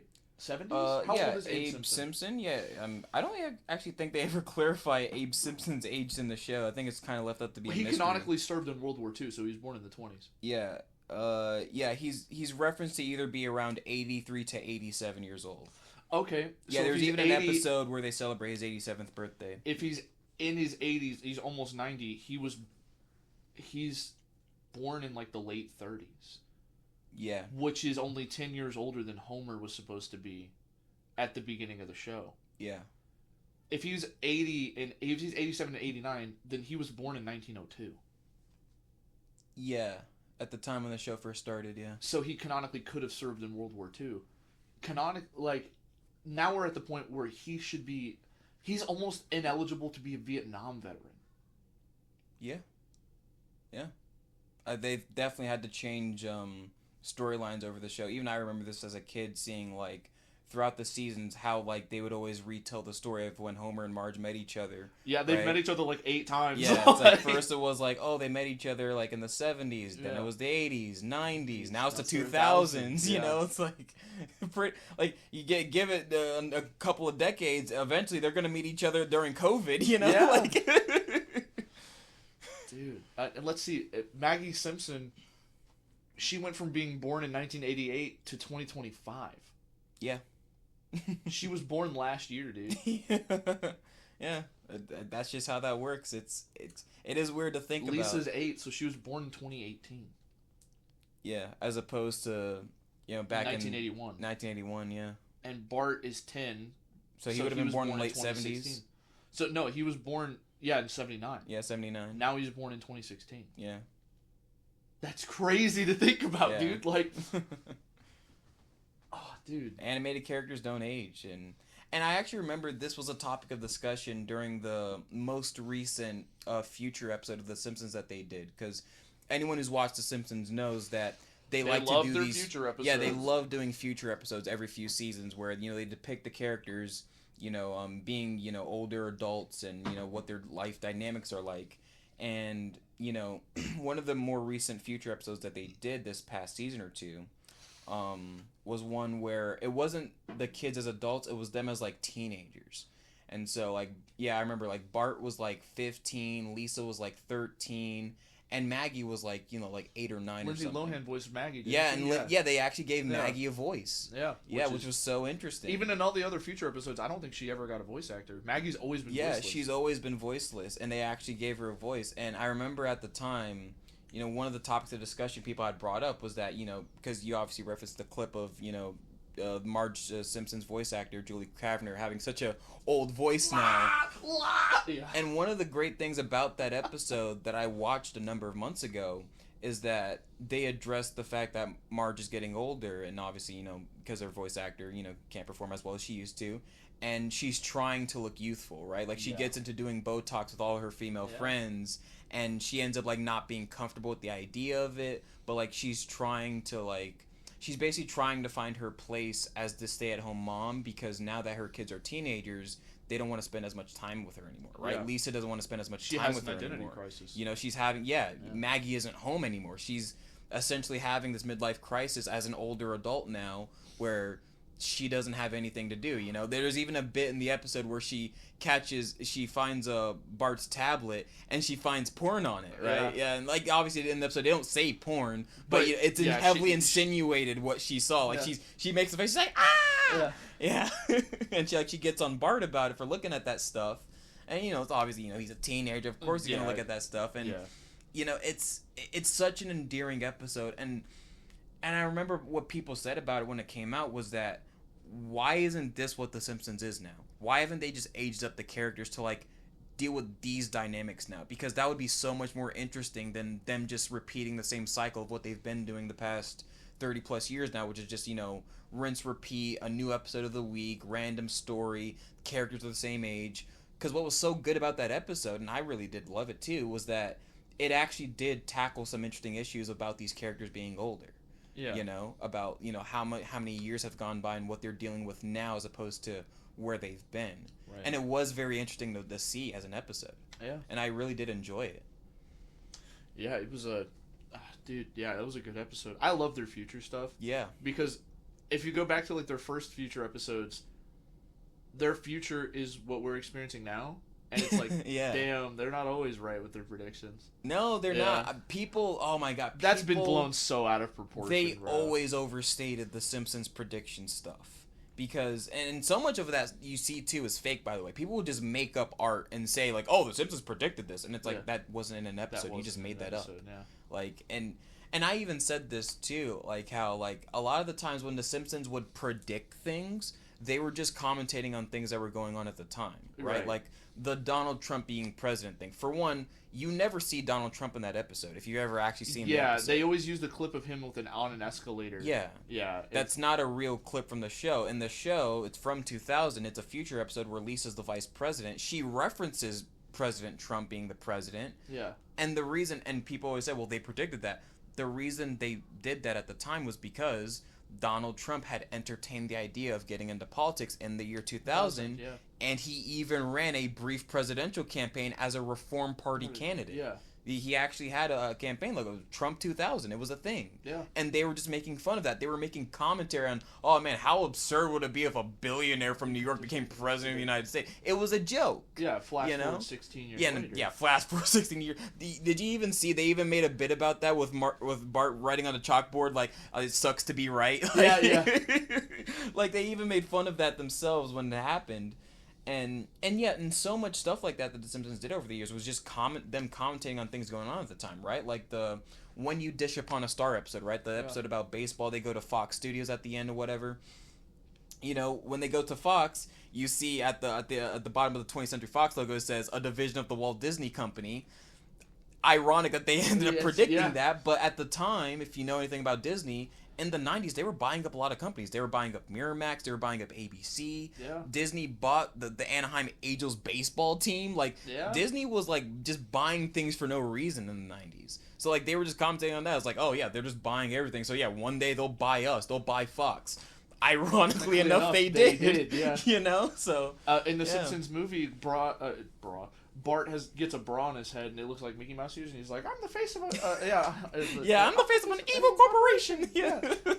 And lo and behold, 10 years later... about 10 years later. Yeah, because Disney announced their acquisition of Fox in late 2017. So, about 10 years later. Yeah, that's crazy. Crazy. Oh, speaking of The Simpsons, what's your make on Simpsons movie 2? Oh, that Simpsons comes out next movie year. 2. I mean, we know nothing about this. Yeah, but what was your initial reaction? My initial reaction is, for one, holy shit, they're actually fucking doing it. Because for the longest time, it was always just a joke. Like, even in Futurama, they would make fun of it, right? Yeah. Fucking Bender would go up at the CinemaCon panel with the heads of Matt Groening there and all the executives. And he'd be like, what are we getting Simpsons to? And then Matt Groening would pull out a gun and shoot him. Yeah, shoot the guy, Like, it's been well known that... We're actually further away from the Simpsons movie premiere 20 years ago, well, almost 20 years ago, than the Simpsons movie was from the start of the show. Yeah, because that movie would have come out, 18 years after it came over. Yeah. It came out. Not the Tracy Ullman shorts, the actual premiere of The Simpsons in 89. Yeah. Yeah, that is kind of something to think about. It's weird to think about, right? Yeah. Because, I mean, I remember when the Simpsons movie came out. Like, I remember all the hype. I actually don't, because I was too young. I was like 4 years old. Yeah, they had like a Burger King toy line, and I had like this. It was like a weird toy of like the raccoon with all the eyes, and it was Marge. I remember that. I remember that very vividly when it came out. They turned 7-Elevens into Quickie Marts. Yeah. Like there was. You actually went to the theater to see it too. Yeah, I did. Yeah, I saw it because this is back in the days of cable, when cable was still a thing. Yeah. I saw it on demand. Remember on demand services? You could like you rent were movies. 4 when it came out. I was 6, so like I remember a little bit more about that time than you do. Yeah, like I don't remember much from those days. Yeah, I would have seen it like a year or two. I saw the first Iron Man in theaters. I remember seeing the trailer for Iron Man when it first started appearing on like television. Yeah, I don't remember any of that. No. Yeah. When I watched the first Iron Man, it was right before I saw Iron Man 2. Because I would have been around 7 and I hadn't seen the first Iron Man yet. Because I was just too young. Yeah. So when my mom had tickets for Iron Man 2, she was like, "Oh, well, let's watch Iron Man." I watched all 3 Iron Mans in theaters. Yeah. Yeah. So I watched the first Iron Man at home, and then I saw Iron Man 2 with my mother, and Yeah, Iron Man was the 3rd movie I saw in theaters. I would also get easily scared as a child too. So like big like monster movies would always like freak me out. Like I remember watching when I was like 5. My mom put on like it was Peter Jackson's King Kong movie. It terrified me as a child. Like, I loved it. I was so scared. I was 5 when I first saw Peter Jackson. Yeah, I actually freaked out. My mom had to like take me into another room because like I was just so freaked out by seeing like a giant gorilla on screen. No, I loved it. I loved seeing that. That's actually what got me into my Godzilla. Yeah, once I got a little older, I got over it. But yeah, at the time, it freaked me out. It was also the same reason why I never saw Hulk as a small child, because like it was just again another like big scary looking monster. It just freaked me out. Yeah. No, I loved it because Kong was the good guy. That's what I liked about it. Yeah. Like, oh, he's like huge, but he's on our side. Yeah. Like I saw that I saw that as a good thing. Like I don't know. Yeah. I always thought the dinosaurs were like kind of creepy looking, but I was like, oh, but they're bad. They're clearly bad guys. Kong's gonna beat them. And then I was upset when they killed King Kong. Weirdly for me, like dinosaurs never freaked me out as a kid, but it was the hyper realistic dinosaurs of Peter Jackson's world.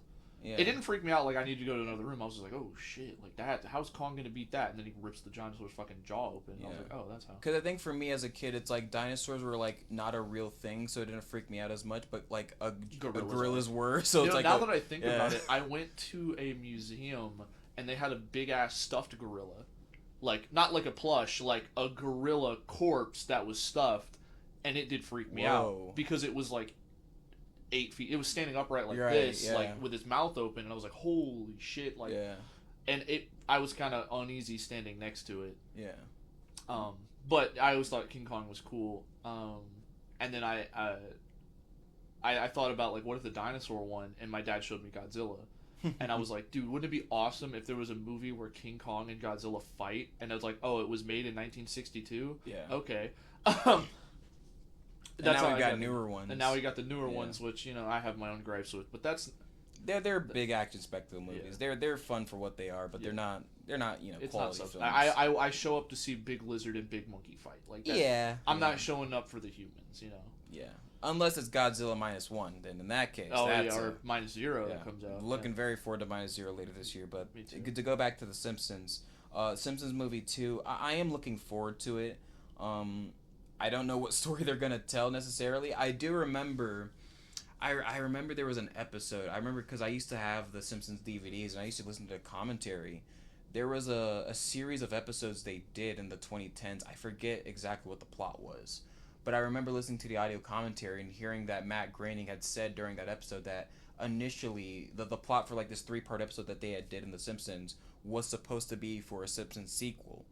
And they ended up just scrapping that and just ended up making it into an episode and a series of episodes instead, simply because the production time constraints, and this is one of the things why like making the Simpsons movie to begin with was such hell for them, is that when you're making a movie like that while a show is going on, you're essentially having to work overtime to make the new season of the show while also making the movie. Right. Because, you know, each year... You can't put one on hold to work on the other. Yeah, because each year, you know, a new season comes out, they're already working on the next season. Yeah. So if you're working on a movie on top of that, they're essentially having to do overtime. They're having to do double work to get all that done, you know, more writing, more storyboarding, more animation. It's just so much more work that they have to do. And so, you know, after working on that first movie, they were just beat. They just didn't want to do another one because it would be the same situation. They would have to overwork themselves. And but so, now they have AI and things. So. It's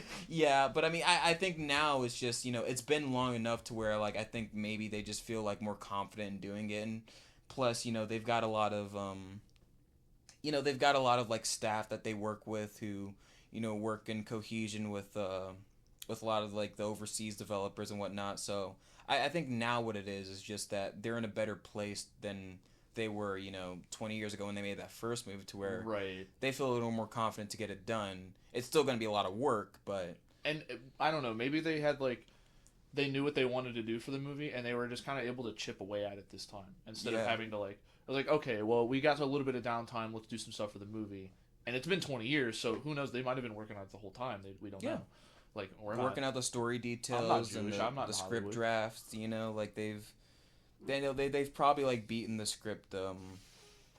They've probably beaten the script out for a while now, and I imagine whatever they come up with is going to be a worthwhile, no pun intended, film to watch. You know, I am looking forward to it. I am looking forward to seeing what they do with it. It's coming out next year, 2027. Yeah. Which is going to be a big year for, honestly, animated movies in general, because that's also the same year we're getting the Bluey movie. It's also the same year. Hell yeah. Also same year we're getting Ice Age 6, weirdly enough. Ice Age 6. Shrek 5. Shrek 5. Yeah. Toy Story 5 comes out this year. Toy Story 5 comes out this year in a few months. Yeah. We're getting, but yeah, I mean, there's Shrek Age.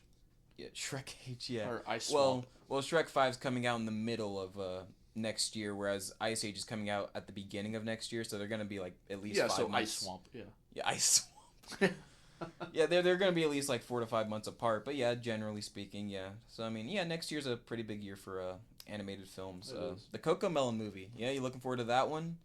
Watching JJ. This has been the Worthwhile Podcast. Thank you for tuning in. Watching JJ being like a troubled child and singing their nursery rhyme. I don't even know what a Cocomelon movie would be. When Cocomelon first started kicking off in like 2018 and all the memes were coming out about it, I remember talking to my friend Tanner about like the nursery rhyme aspect, because the whole thing, like the Johnny thing, you remember that? Yeah. The whole song is, "Hey Johnny, you eating sugar? No. Are you sure? No. Open your mouth. Ha! I got you, bro. Yeah. The way you said that sounded weird. Yeah, I know. That's the thing. Eating sugar? No, papa. Telling lies? No, papa. Open wide? Ha ha ha. What the fuck does that teach kids? Like, what? It's like a nursery wheels, rhyme, like you wheels know? on the bus, etc., etc. I can see all that. Like, you know, John Jacob Jingleheimer Schmidt doesn't teach you shit other than how Yeah. to say tongue twisters. She I don't- sells seashells by the seashore. Yeah, fucking Polly picked a pickled pepper penis or whatever. Yeah. Jesus Christ. Yeah. Okay. Yeah. So okay. Overall consensus is looking forward to the Simpsons movie. Yeah. Yeah. Love that. Yeah. I guess to wrap back around to adult animation, because we went on a big Simpsons tangent for a while there, because the Simpsons deserves it. It's still a highly beloved and still good show, even if it's not as Yeah. good. You know, the consensus on adult animation really is just that I guess it is in a much more unique place than it has ever been, because the internet, the indie animation side of animation on the internet has become so big thanks to platforms like YouTube and Patreon and so many other places that these, not only are these animators allowed to express like their visions of things they want to do that, you know, won't always obviously get greenlit by studios, but like they're also able to monetize it. I mean, you look at a show like Amazing Digital Circus, for instance. That's a show that, you know, it's blown up like crazy. That show is on YouTube, and it gets like hundreds of millions of views. Yeah. There is so much money that Glitch Productions makes off of that, and you know, on top of like all the merchandising and whatnot they do with it as well. And it's just so amazing to see that like animators are now at a point now to where they don't need to rely on studios to make a profitable endeavor, right? Because that was always a thing that kind of held indie animation, even back in like the Newgrounds days, from being a profession, right? It just wasn't really profitable. You know, you spend all this time and effort working on this, you're not really making money off of it. You know, you got to get a job. But we're now living in an age where the proliferation of indie animation is so big now, thanks to platforms like YouTube, that allow them to actually make profit off of it, like Digital Circus. Right. And that's so amazing, and that's so wonderful that shows like that get to exist and get to be made, because not only are they allowed to express their vision without any studio mandates, but they're also able to like make money off of doing something they love. Yeah. Without so any great. hindrance, you know? I love seeing like people be able to achieve their dreams. Yeah. It makes me. It really, really does fill me with like a weird sense of confidence that like nothing I want to do is impossible. Exactly. It can be done somehow. Yeah. 100%.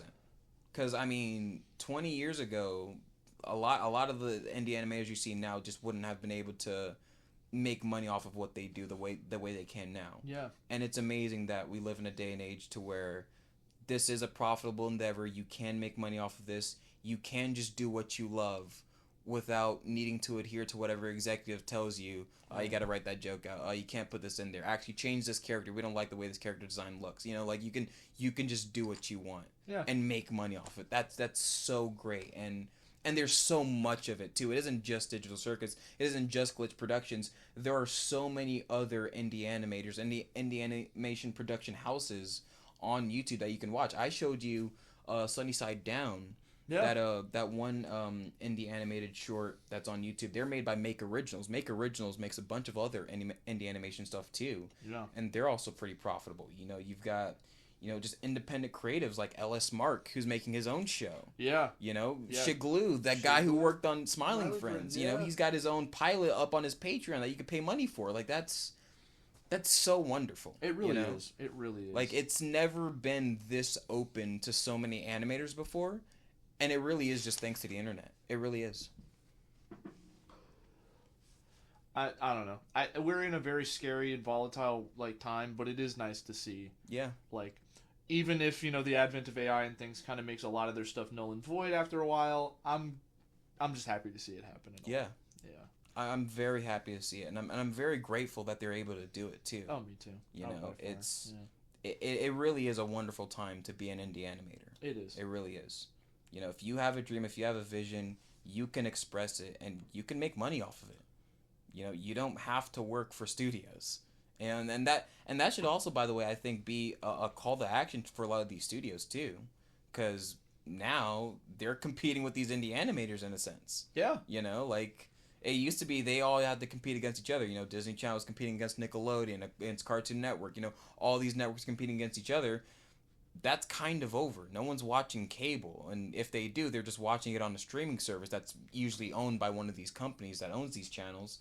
But now they're in competitions in a sense with platforms like YouTube that have all this indie animated stuff on it. So they also need to look inwards and start going, okay, what can we do to start incentivizing people to start watching our stuff?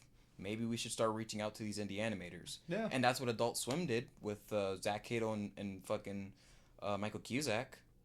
So if it worked out for them, hey, it could work out for anybody. Nickelodeon, Disney, start giving these guys a shot, because there's a lot of them out there, and they're all looking for work.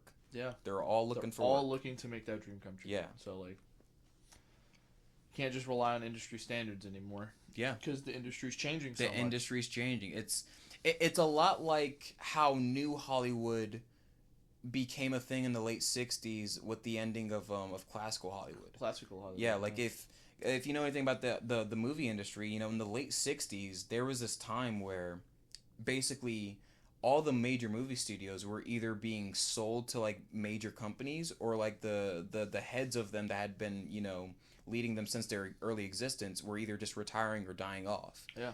Like Walt Disney died in 1966. Jack Warner sold Warner Brothers in 1966 to Seven Arts Production, which was a music company in Toronto, Canada. Yeah.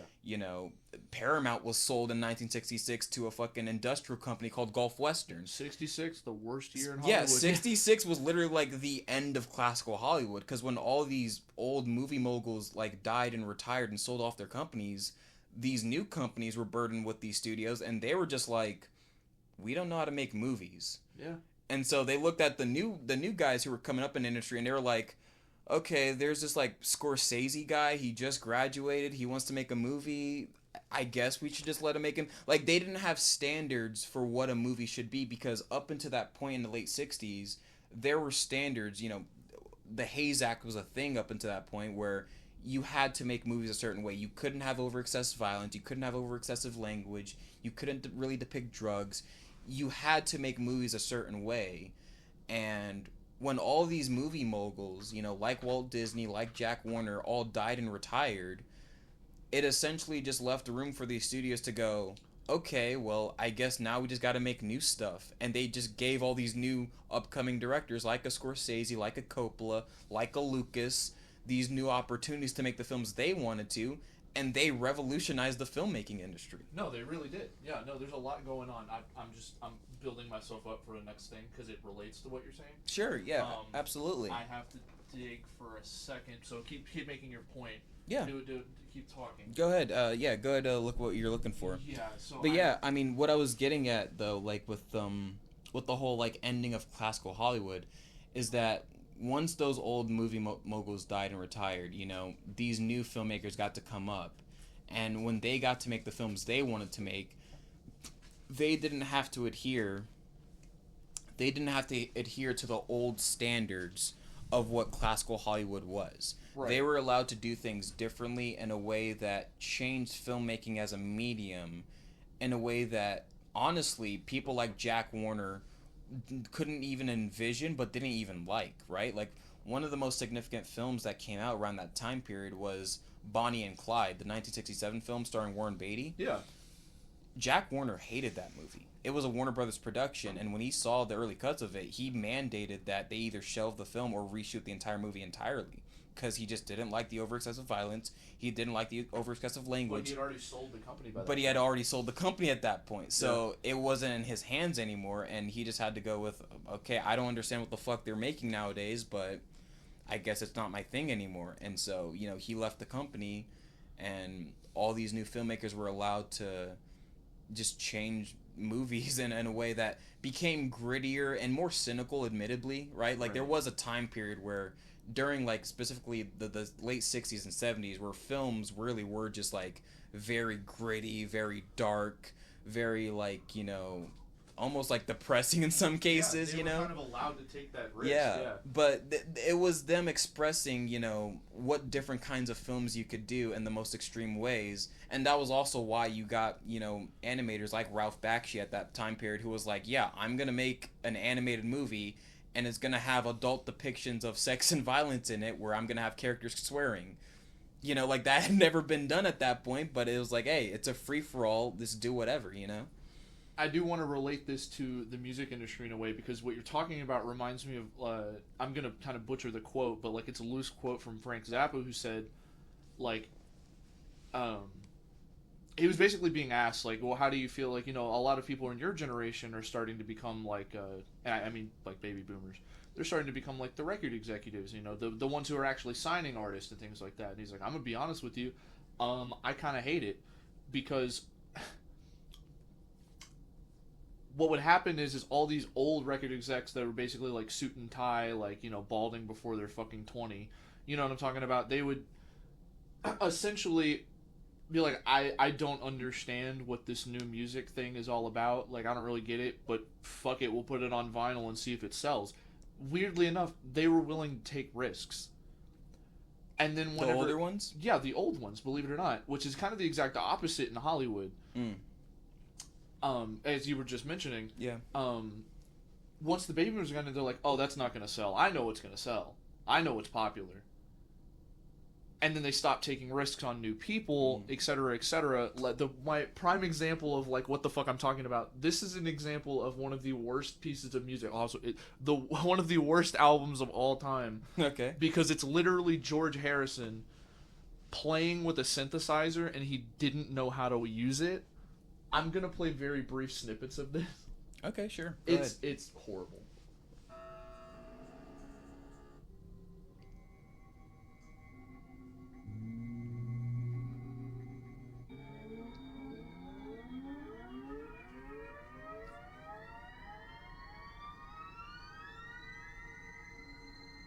It's literally an entire vinyl. Here's the vinyl.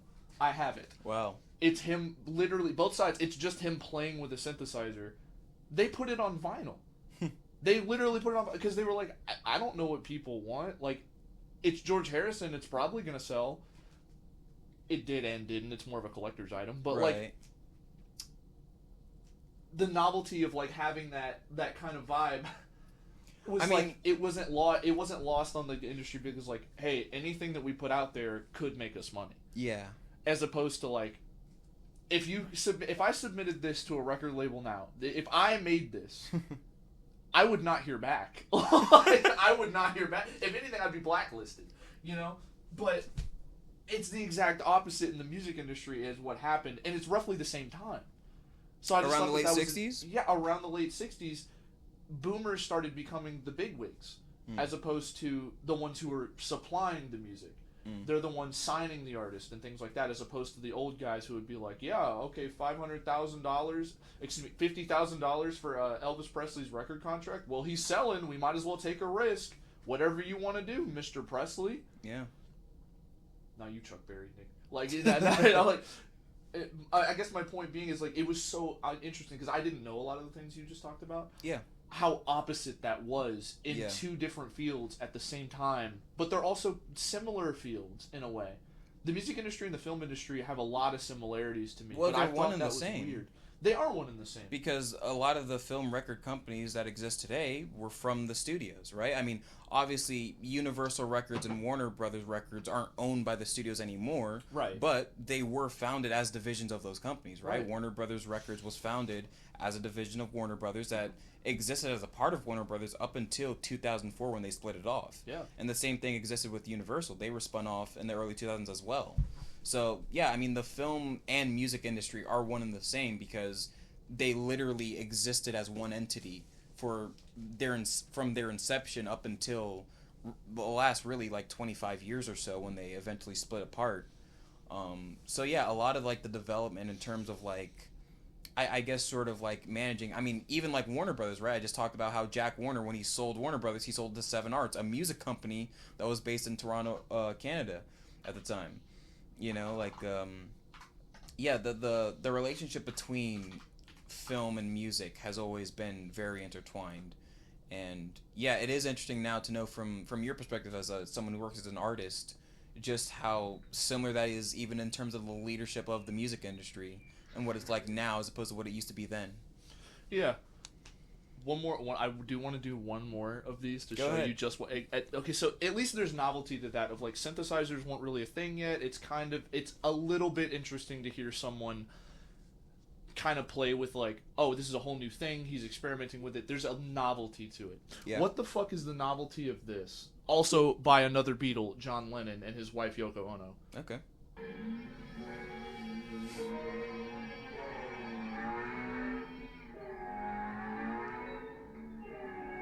Those animals? That's John Lennon playing with feedback from his guitar and Yoko going.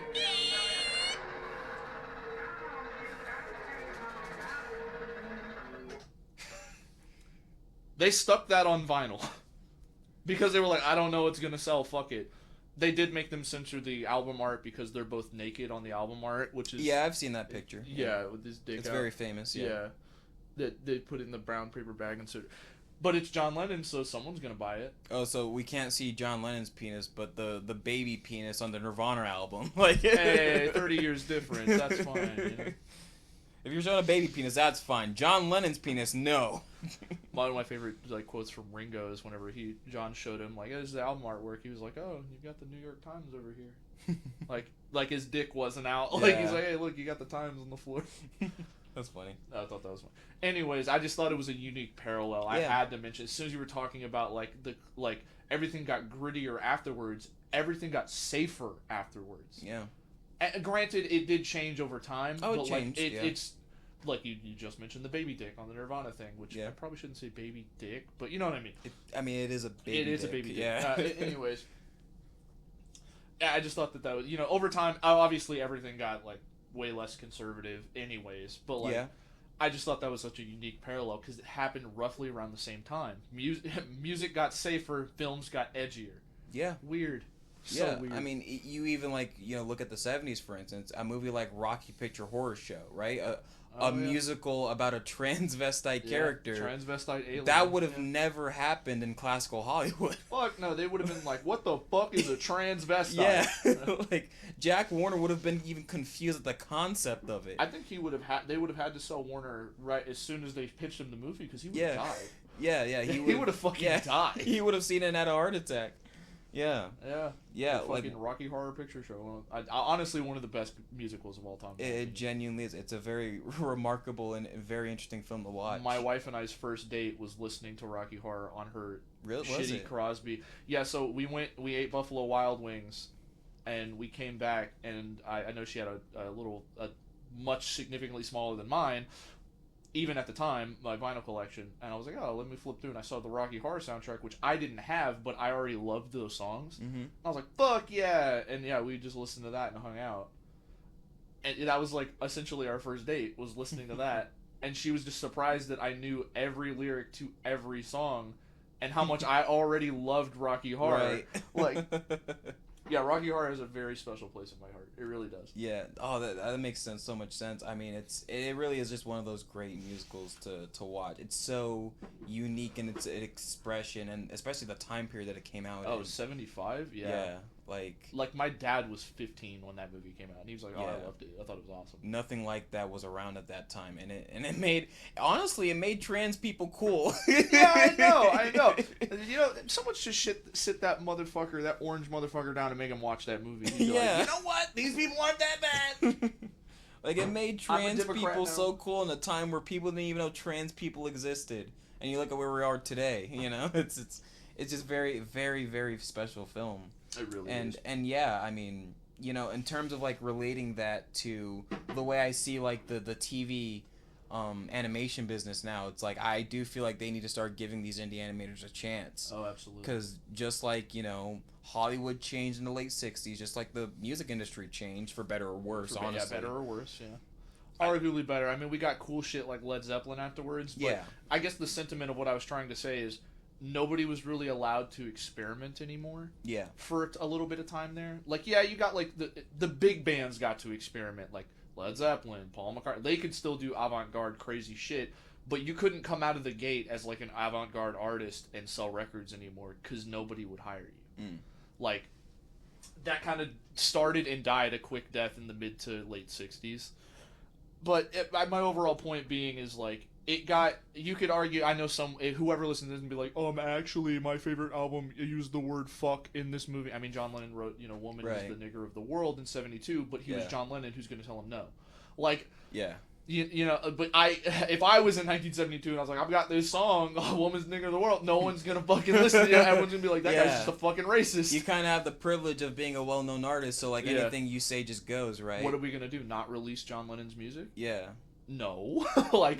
Do we want to not make money? Like, I've even talked about that, like, in the recent music industry with rappers, especially, where it's like, if you're just a big name rapper, you can get any, like, low tier basic ass song published, and it's just gonna hit the charts. Because why? Well, because you're Playboy Cardi. Well, because you're NBA Youngboy. Well, because you're Drake. It doesn't matter if the song is ass. Yeah. You have the name recognition behind you. You already have that behind you. But like, if I were to take, what do you? I'm pretty unfamiliar with a lot of this discography because I come from like a more rock centered world. Right. What do you think? I'll take Kendrick. What do you think his best song is? Like, top of your head, just whatever song comes to your head. Like, that's one of Kendrick. His. Like, don't think about it. Just like, I love that song. I love that song. What is it? Probably We Gonna Be Alright. We Gonna Be Alright. Yeah. I'm gonna use you. I'm gonna use you. Or Money Trees, honestly. Okay. But a lot of the album is just great. I remembered you said Money Trees, so I don't even remember what the fuck you said. If you came out with that song, as good as it is, right now, who's gonna listen to it?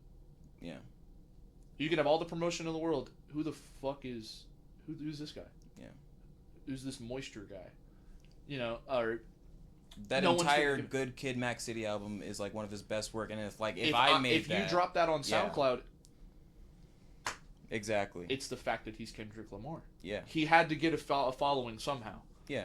Like, I'm not saying it's impossible. It took him years to get it. He didn't, like, just become famous overnight. Like, I don't think he did. Like, Drake has kind of like that. I wouldn't say nepotism, but he was an actor first, if I'm not mistaken.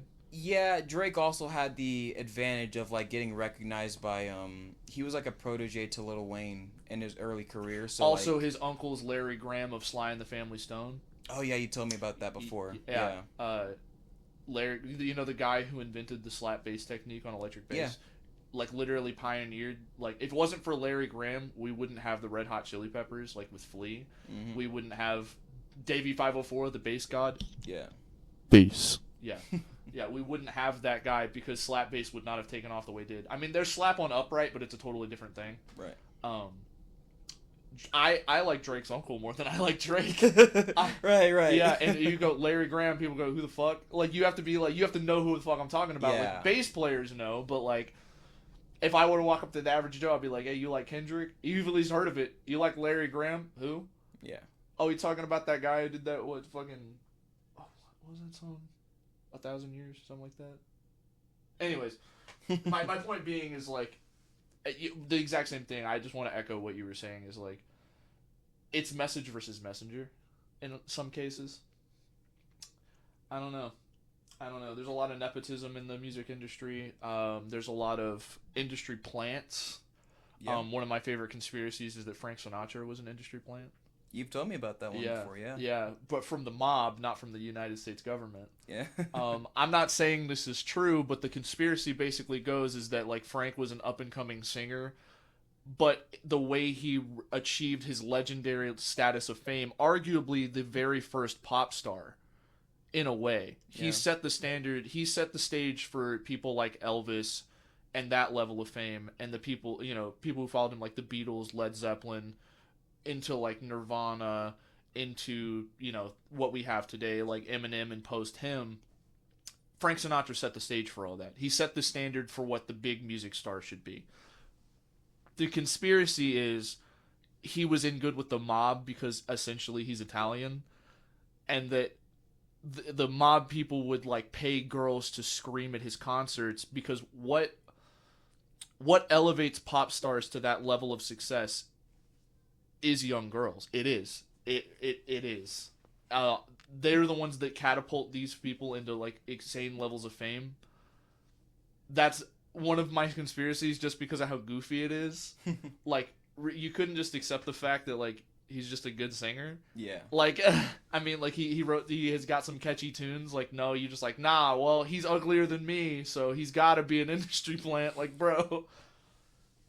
No, I definitely get it though. I definitely get it.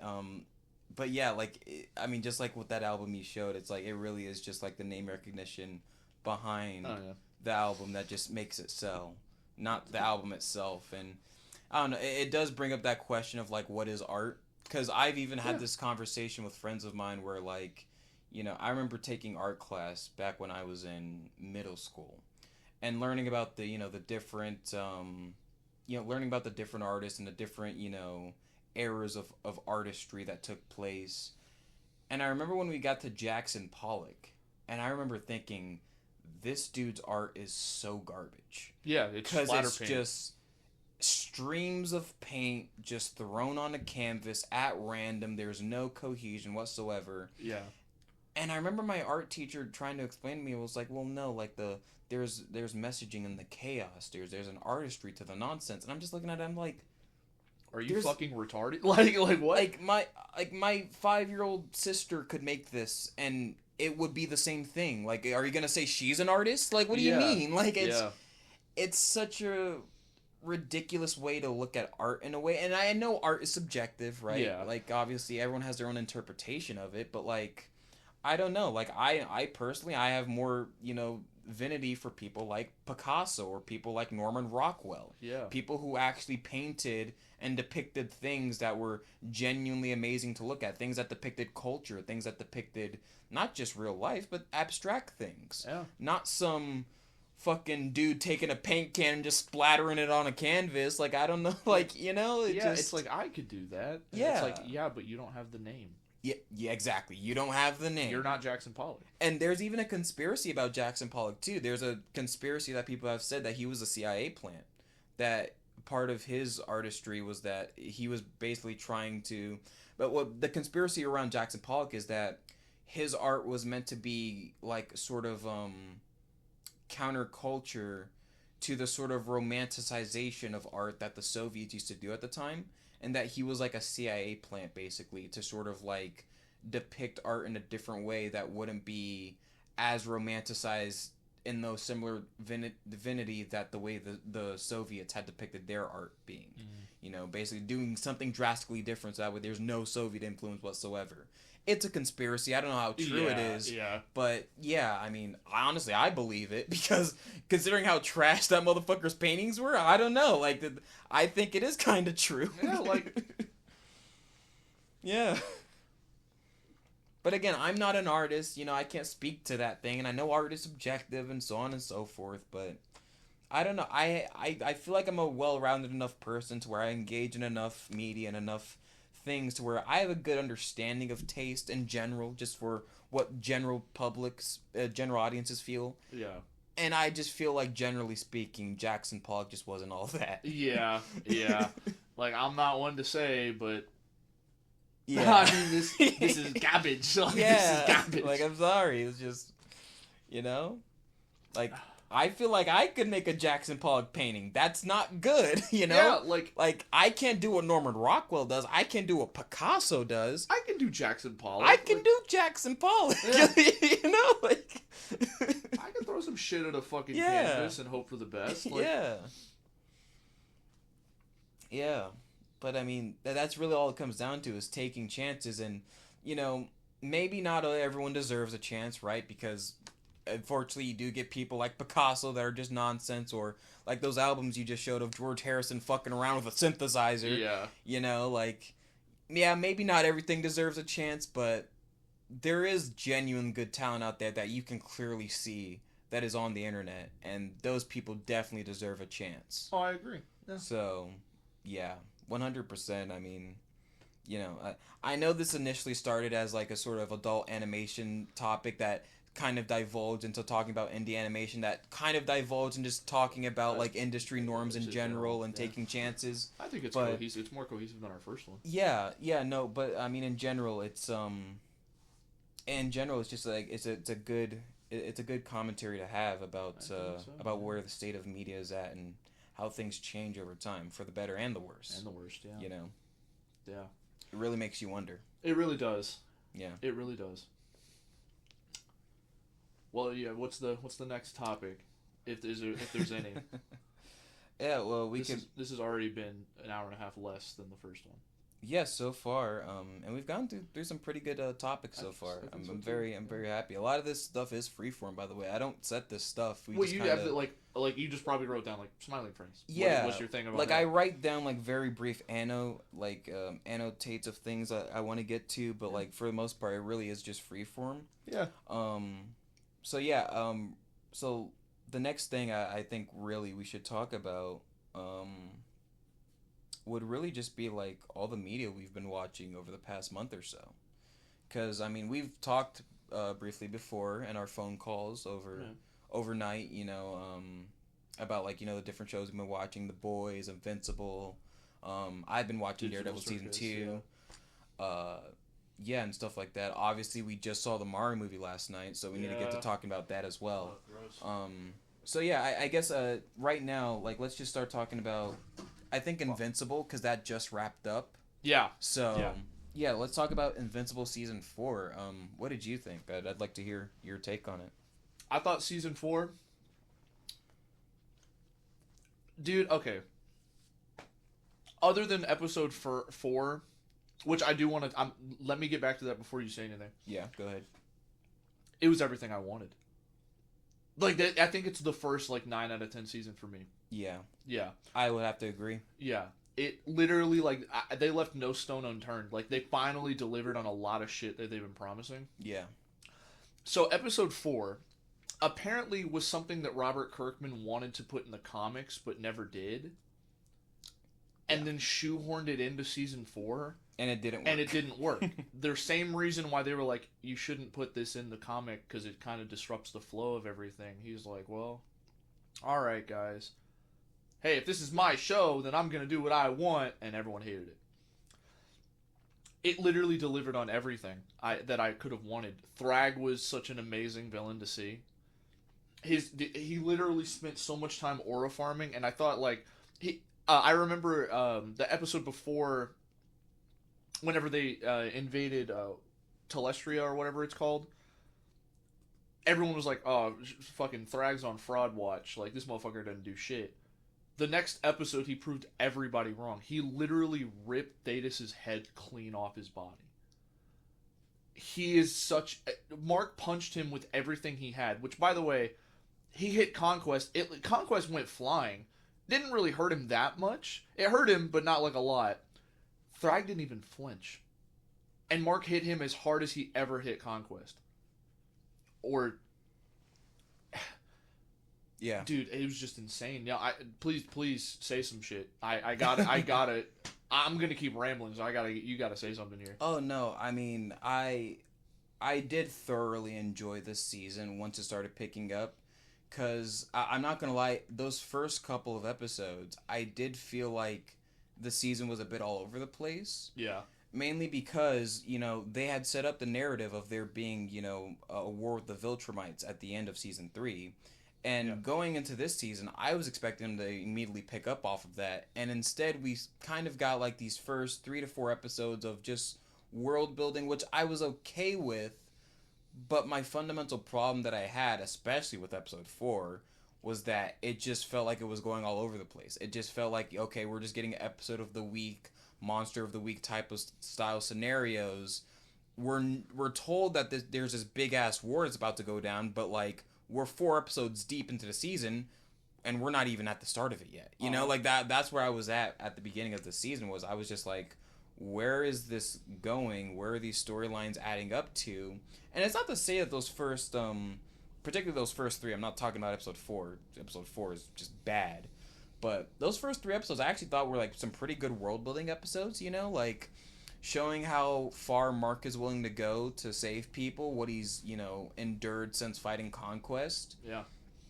You know, building on top of that with Adam Eve losing her powers and becoming pregnant, and her not telling Mark because, you know, she's worried about how he might react and all the things he's going through. She wanted him to focus. I like the explanation. I wanted you to focus on coming home. Yeah. Not what we got going on. I wanted you to focus on, like, surviving. Yeah. For us. as opposed to like, oh, now I've got a kid on the way, I got to worry about that. What if she's going through this? And then your head's not in it, and you're more liable to like let yourself down. Exactly. Because even Eve is like conscious enough to understand like, she showed up to help Mark fight Conquest, and granted, yeah, the fucking Deus Ex Machina of her being like, yeah, and like blasting him and blowing off half his skin or whatever, so Mark could finally kill him. Yes, but she got bodied 2 episodes in a row by Mark variants and then Conquest. Yeah. She knows like, Mark is the only thing that stands a chance on Earth against a Viltrumite. He's got to go. Like, he has to go. If he doesn't go and they come here, I can't beat them. I thought that was, like, wise. Yeah. I thought that was a good thing. No, definitely. I mean, I even liked episode 3, the episode that primarily focused on Titan and Machine Head. Oh, yeah. I thought that was a really good episode, because what I liked about it was that they're setting up the Order, because we had seen the Order previously, I think, in season 3, yeah. And what I liked about episode 3 was that even though it wasn't really directly an episode that connected to the mainline story inherently, you can tell they're building out something broader with Machine Head and the Order. Yeah. That's gonna be more important down the line, and I really like that. I really like that they picked up on Titan's story of becoming like this master syndicate now, to where, you know, him and Master Lee are beefing with each other, but at the end of the day they have to put their beef aside, because now they're both part of the Order, and one of the rules of being part of the Order is that you can't have beef with other members of the Order. Yeah. So yeah, I find that really interesting. And Machine Head in general is a great character. Oh, I love him. He's very entertaining. I'm really looking forward to Machine Head becoming a big bad in the future, and I can already tell they're building him up to be that. Yeah. Yeah. I love Machine Head. I love the fucking like T-Pain auto-tune on his voice. Yeah. Dude, I love that so much. It's so fun.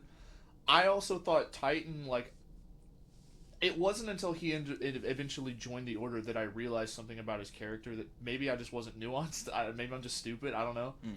The whole reason that he never joined up with them in the first place wasn't because he's like, I'm done, I'm doing my own thing.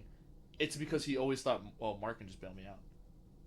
And now that Mark is like, was about to kill him, like, he's like, oh shit, maybe these guys aren't that bad, because at least then, because Mark had struggled beating the dragon. Oliver couldn't fucking do it. Oliver's on fraud watch, bro. He's a fraud. I don't like Oliver at all. That's a totally different thing. Yeah, I liked that aspect where he gave up, but it wasn't until he gave up that I was like, oh, it's not because he's a good person that he never joined the Order. He wants to do what's best for his daughter. And at the end of the day, he thought, like, oh, Invincible could beat all these motherfuckers' asses, so I don't need to join them, and then I could, like, kind of do things the right way to where my daughter would be proud of me. Then he got into too hot water with Mark by constantly using him. Mark's not going to bail me out anymore. If anything, he's going to kill me. Maybe he literally had to throw away his own values in a way. I thought that was interesting. I thought that was very interesting. No, it was definitely very interesting. I mean, even seeing, like, his family being threatened like that, and just him, like, having to deal with that entire situation. I like what they're doing with Titan's character, and he's very nuanced. I like that about him. Oh yeah. I'm looking forward to seeing what they do with the Order later in the series as it goes on, and also in that episode, you know, you had the return of the Flaxens. From season 1. Which, if you read the comics, I knew that was coming. Didn't think it would happen right before the Viltrumite War, but yeah, I knew it was coming. Fuck. And they were, like, way harder to beat this time. Yeah. Yeah, to the point where, like, they kind of didn't beat them. They Not left really. Robot and Monster Girl in the other dimension, which I know what happens. I know what happens with that. So I know why they did it, but I will say, like, do you know what happens? Well, no, I don't read the comics. I didn't read the Invincible so comics, I'm not going to say anything. Also, I am kind of, like, just looking forward to watching the show, not knowing, to be honest, too. Yeah. Because, like, that is kind of, like, the surprise element of it, you know? Obviously, you know, reading the comics would be nice to know, but, like, I like figuring out the story as it goes on. Yeah. You know? You're not going to see it. You're definitely... Okay. You're in for some shit. Okay. I'm letting you know that. I'm now. looking forward to it. Yeah.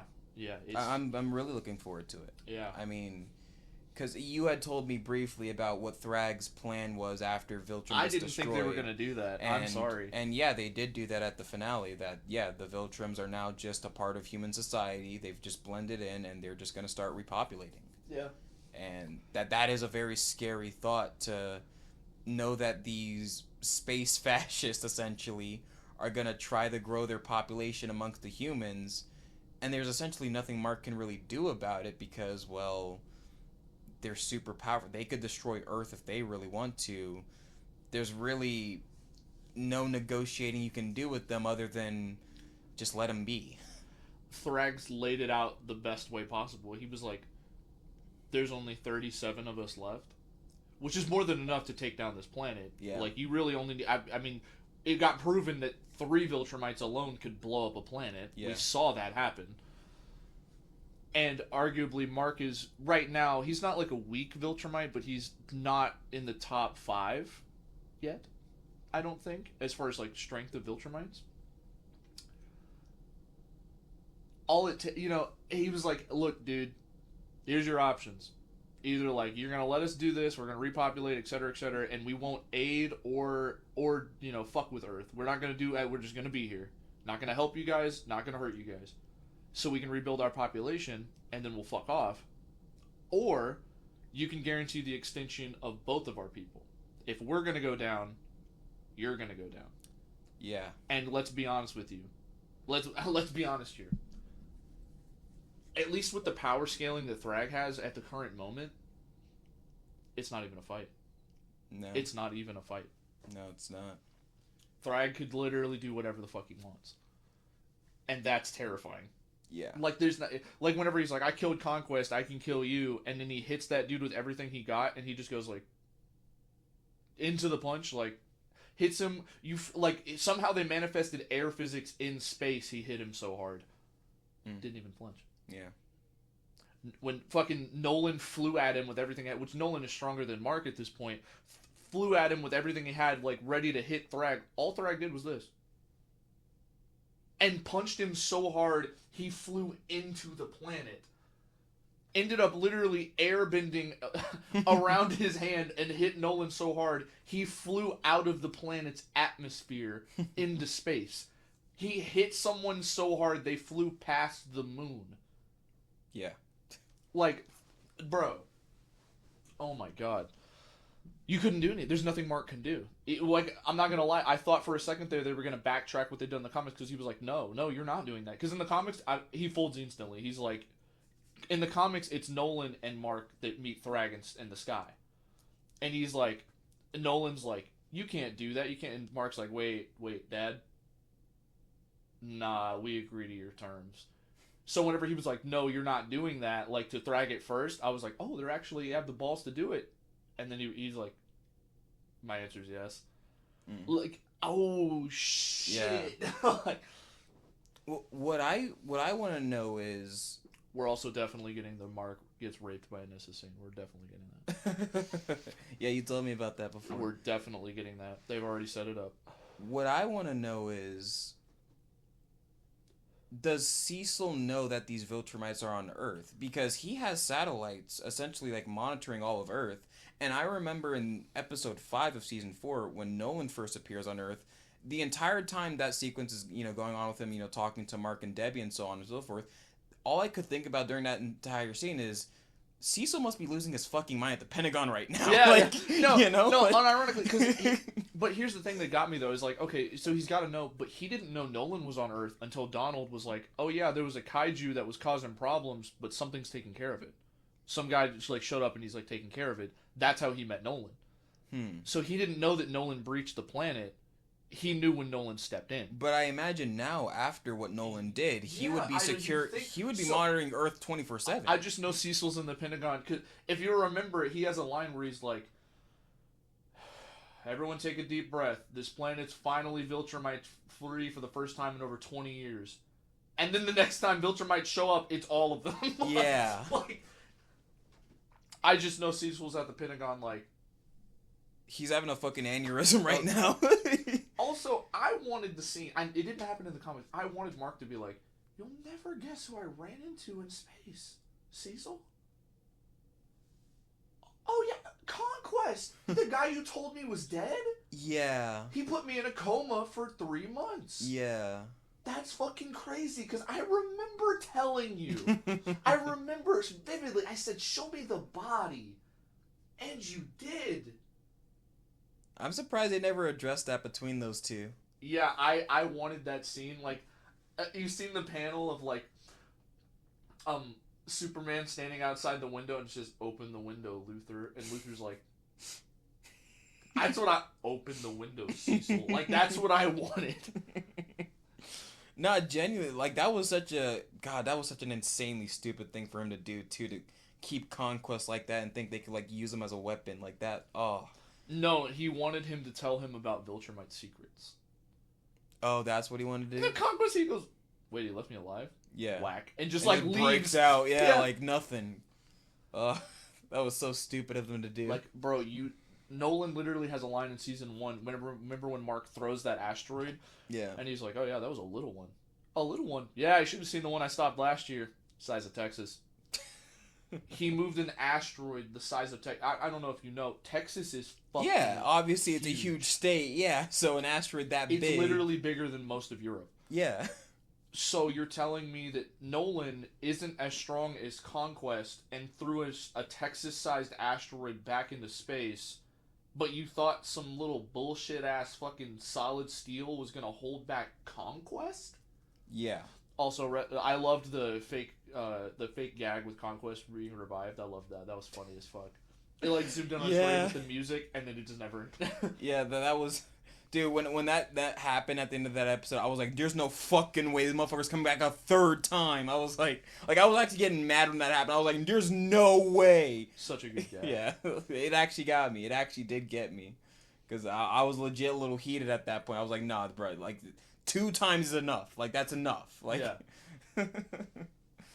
Yeah, Not I mean... Oliver talking about wanting to fuck a lobster. Wait, when was that? He was talking to Nolan. He was like, "Yeah, Mom and Paul took me to this dinner, and they had, like, lobsters in a tank.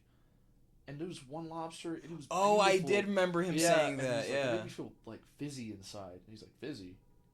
Oh. And he's like, "I still ate it." Yeah, because I guess he is, like, what? He's, like, one of those bug people, right? He's a Thraxan, yeah. Yeah, so, like, yeah, they In do... the comics, he ends up marrying, like, a cockroach. He marries a cockroach.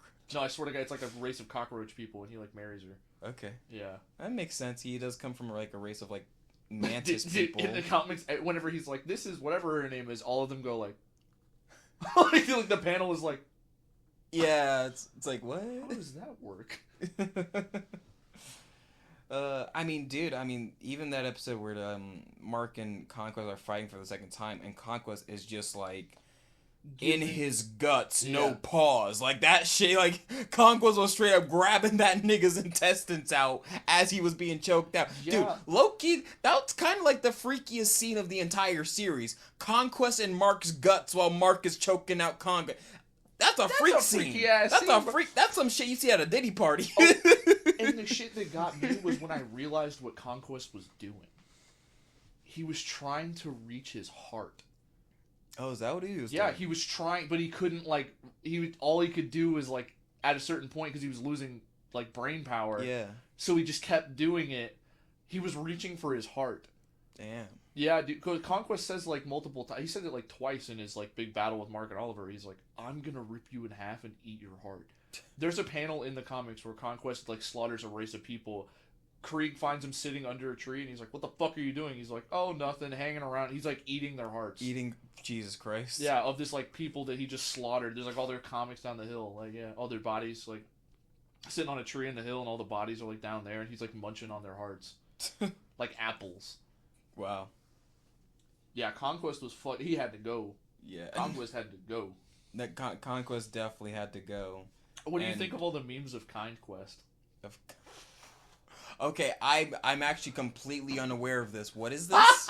What is this? They said, what if, because, you know, Conquest was like, "Oh, I'm so lonely." Yeah.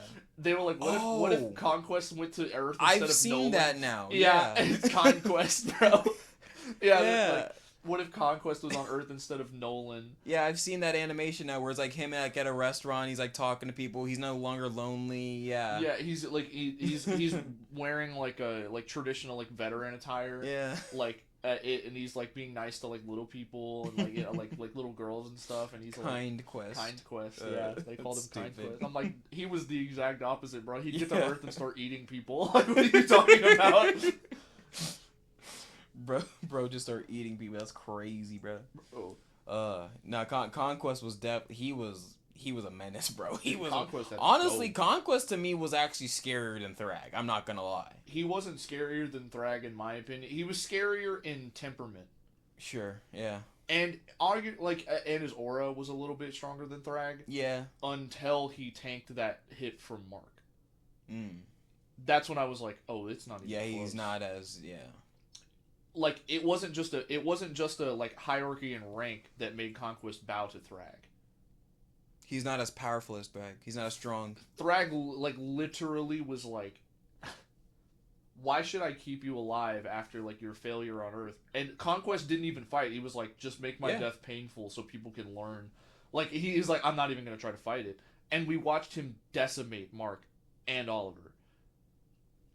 That's actually my favorite scene of animation is when Oliver's like, big ass beatdown coming up, and he just goes like, boom, and slams him like into the thing. Yeah. And like he stands up and all his teeth fall out.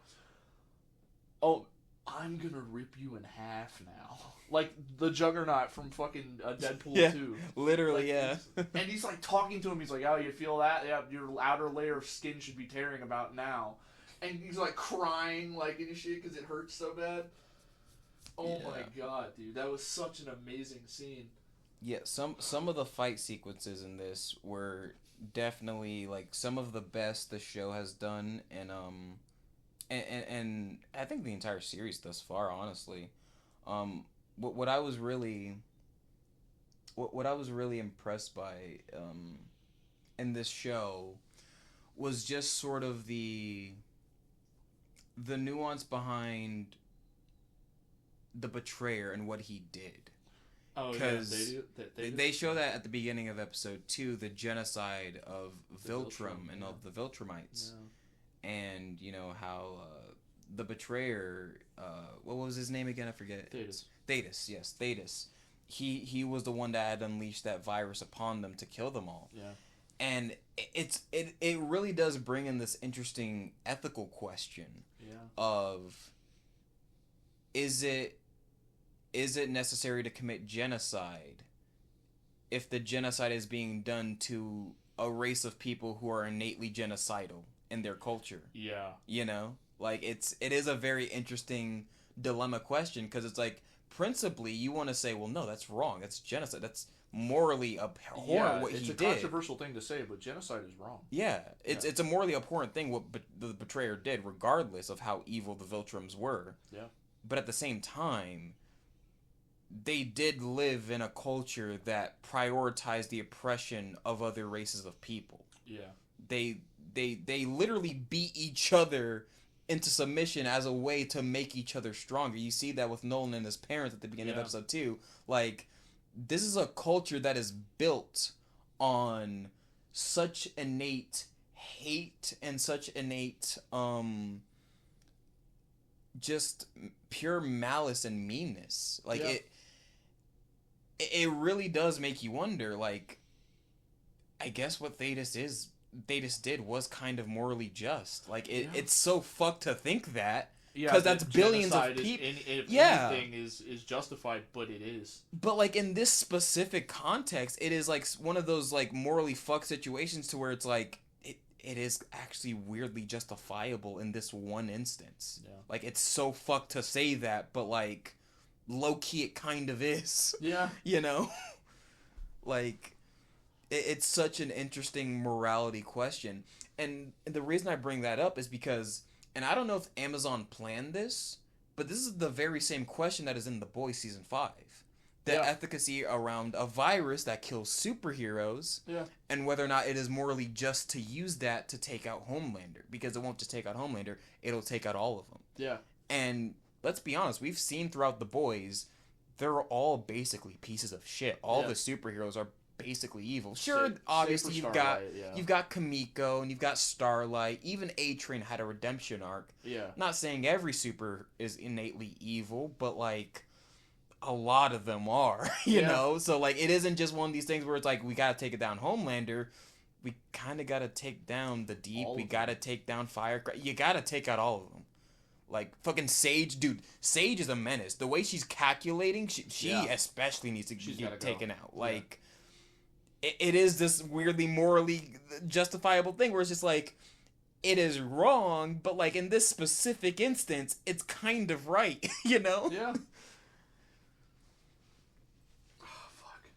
It is such an interesting morality question, and I just find it interesting that both Invincible and The Boys are tackling the subject matter at the same time. Yeah. You know, like it's in a sense it almost feels like they kind of copied each other. Like Invincible obviously did this in the comics before, so like it kind of almost feel like The Boys just like looked over at Invincible's homework and was like, "Oh yeah, I'm gonna get that real quick," you know. Yeah, like, right? But like I mean, it still makes for a good even question in The Boys, because it is that still same morality, right? Yeah. Like, and it's just so interesting to think about. And then you get to the ending of Invincible with, you know, Thrag giving Mark that proposition of the Viltrumites just living on Earth, and it is just that morally fucked scenario again of just being like, you can't realistically fight these people because they're gonna just destroy Earth. Yeah. But at the same time, they're literal space fascists who are going to repopulate. You know, like it's so fucked. You know, really is. It really is. It is so fucked. And you know, this season, if anything, of Invincible was really a testament to some of the writing techniques of Robert Kirkman. You know, it's unfortunate that as good of a writer as he is, he's not, you know, an illustrator, so he has no experience with animation, which is why the animation in Invincible still looks dog shit. Let's be honest. Like it. Yeah. When it shines, it shines, but when it doesn't, Jesus Christ. Yeah, and even when like you see like people, because you've likely seen those clips on YouTube and TikTok or whatever of people like just adding shadow detail to the characters, and it's like, even something as simple as that just gives it so much more depth. It gives it so much more cinematic appeal. It just looks better. Yeah. You know? And it literally just takes something that small to do. And it's just unfortunate they don't do it, even though they're Amazon. They have all the money in the world. They rather prioritize getting all these big name voice actors instead of the animation. But I mean, when the show shines, it definitely shines. Yeah. You know, I just wish that was also true for the animation as well, because I truly do think this show deserves to shine as best as it possibly can. And the animation should be as good as the story, in my opinion. And it just sucks that the animation is lacking in that department. Yeah. Even though they have the money and the resources to do it, they just don't prioritize it. But yeah, story-wise, this really was a phenomenal season of television. What I will say, though, is that, you know, some of the jokes I did feel like went on a bit longer. Like, obviously, I talked about the sex joke with when we talked about this off camera a while back. Yeah, with Alan. Specifically in episode 2, because they do that joke like 5 times. Like 5 times. And it is so annoying. It's not even funny after, like, the second or third time they do it, honestly. Yeah. Like, you know, and it really bogged down.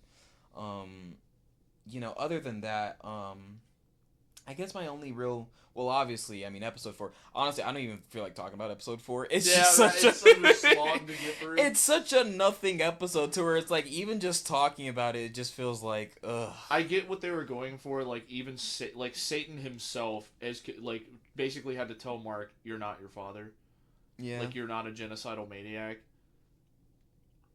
I just feel like that could have been done within 20 minutes. Like, in 15... Like, there are so many moments in that episode in particular where, like, the scene just hangs on a dead note and it just stays there for a solid minute. And it's just like, is this supposed to be funny? Like, I could kind of get, like, when they're falling down, like, that pit and it takes forever. I get that part of the bit was that, like, oh, it's taking really long for them to get down there. And, like, it's kind of like an Office bit where it's like, oh, the awkward silenceness is kind of what's funny about it. But, like... It just wasn't... It didn't do it. It just didn't nail it, you know? Like, I get what they were trying to go for, they just didn't execute it properly. No, they didn't. Like, so much of what that episode was trying to do was just so out there. It really was. Yeah, it just swing and a miss. For sure.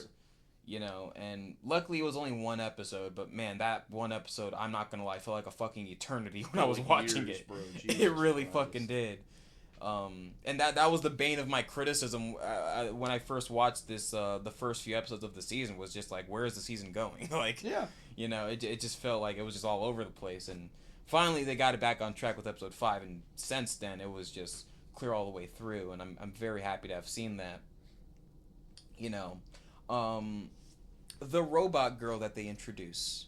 Tech Jacket. Yeah, Tech Jacket. Yeah. We haven't seen her in this show before. No, we haven't. Yeah. Well, actually, we did in season 3. Oh, did we? Yeah, she kills one of the Mark variants. Oh, okay. Yeah. So we knew it was Tech Jacket, but they didn't get a speaking role until this one. Yeah, because like she just kind of appears out of nowhere, and they just like sort of take her to go and fight the Viltrumites. Well, because she's like a part of the... She's got like the technology, the thing from the alien planet that can hurt Viltrumites, so they recruit her. I it's a wish guy in we the had gotten comics. like some kind of backstory with her to like explain that a little more, because as it was in the season, it kind of just felt like they just shoehorned this character in out of Well, nowhere. they did whenever they Mark and Nolan. Whenever Alan and Nolan are like searching for things that hurt Viltrumites from his books, Well, yeah. they went to go find that thing, and it's like they're extinct, but there's only one other thing that they know of, and it's Tech Jacket. So they had to get her. But why wasn't there an episode with Tech Jacket where we got to see her as a character? Because I like agree. up until this point, like we just didn't know. Like if you're someone like me, I who never figured read she the would have comics, been on the Guardians of the Globe or something. Yeah, like at least establish her as like a character who was a part of the Guardian of the Globe. That way, I at least know who this character is. Yeah. So that way, when she is introduced, I'm like, oh, okay, you're getting that character instead of just being like, oh, who is this? Some random pull you just got that happens to have the armor that it defeats the Viltrum. You know what I mean? Like it just kind of it felt a little Where did Damon she get X. that? Yeah. It felt a little Damon X Machina out of nowhere a little bit, where it's just like, oh, how convenient that this character just exists that we've never seen before up until this point. But okay. All right. Yeah. You know, like, yeah, it was just kind of out there. So, yeah, I wish we had gotten a little more fleshed out with that character. But, yeah, I can obviously tell they're building out something between her and Oliver, which is cute. I'm looking forward to that. Tech Jacket was a guy in the comics. They gender swapped. Oh, they gender swapped. Okay, that's interesting. Well, Tech Jacket was kind of like a nothing character in the comics, to be honest with you. It's like, oh, but he had his own line of comics. Yeah, but they were shit. Yeah, it's usually like that. You know, usually when characters get gender swapped, it's usually like some like ancillary character that's like wasn't really that important. So it's like, does it really matter? You know, it's like No, and I actually like this version of Tech Jacket. Like, Yeah. I like her. She's fun. yeah, Her rapport with Alan was really fun. I like that. yeah. No, They're they're playing really video fun. games and shit. Like Yeah, I instead like of instead of worrying about getting found out, they're trying to like beat levels and shit. Like I thought that was fun. It's like just one more level. We can Just do this. one more Yeah. level. It's fine. Yeah, no, definitely very charming. The rapport those two have, and yeah, just overall really good season. I was really impressed by this. Oh yeah. I was really pleasantly impressed by this.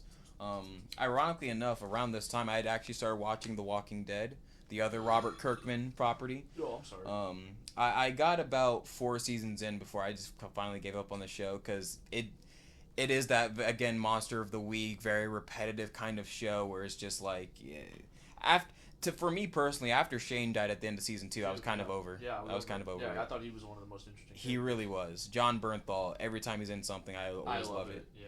You know. John Bernthal just brings so much oomph to a character. He really does. Because he's such a fucking dude. Like, Yeah. he really is a fucking dude. You know what I'm saying? No, he's totally such a is. fucking dude. Let me tell you something. Hey, let me ask you something. Dude, have you seen those clips of John Bernthal saying, let me tell you something? Or let me ask you something. Yeah. Yeah, like, my first experience with John Bernthal was in The Walking Dead. Yeah. And, like, I noticed he said that a lot. I caught on to it whenever he was, like, pointing out the fact that the walkers couldn't be saved, and he's like, let me ask you something, man. Let me ask you something. Could a human being walk away from this?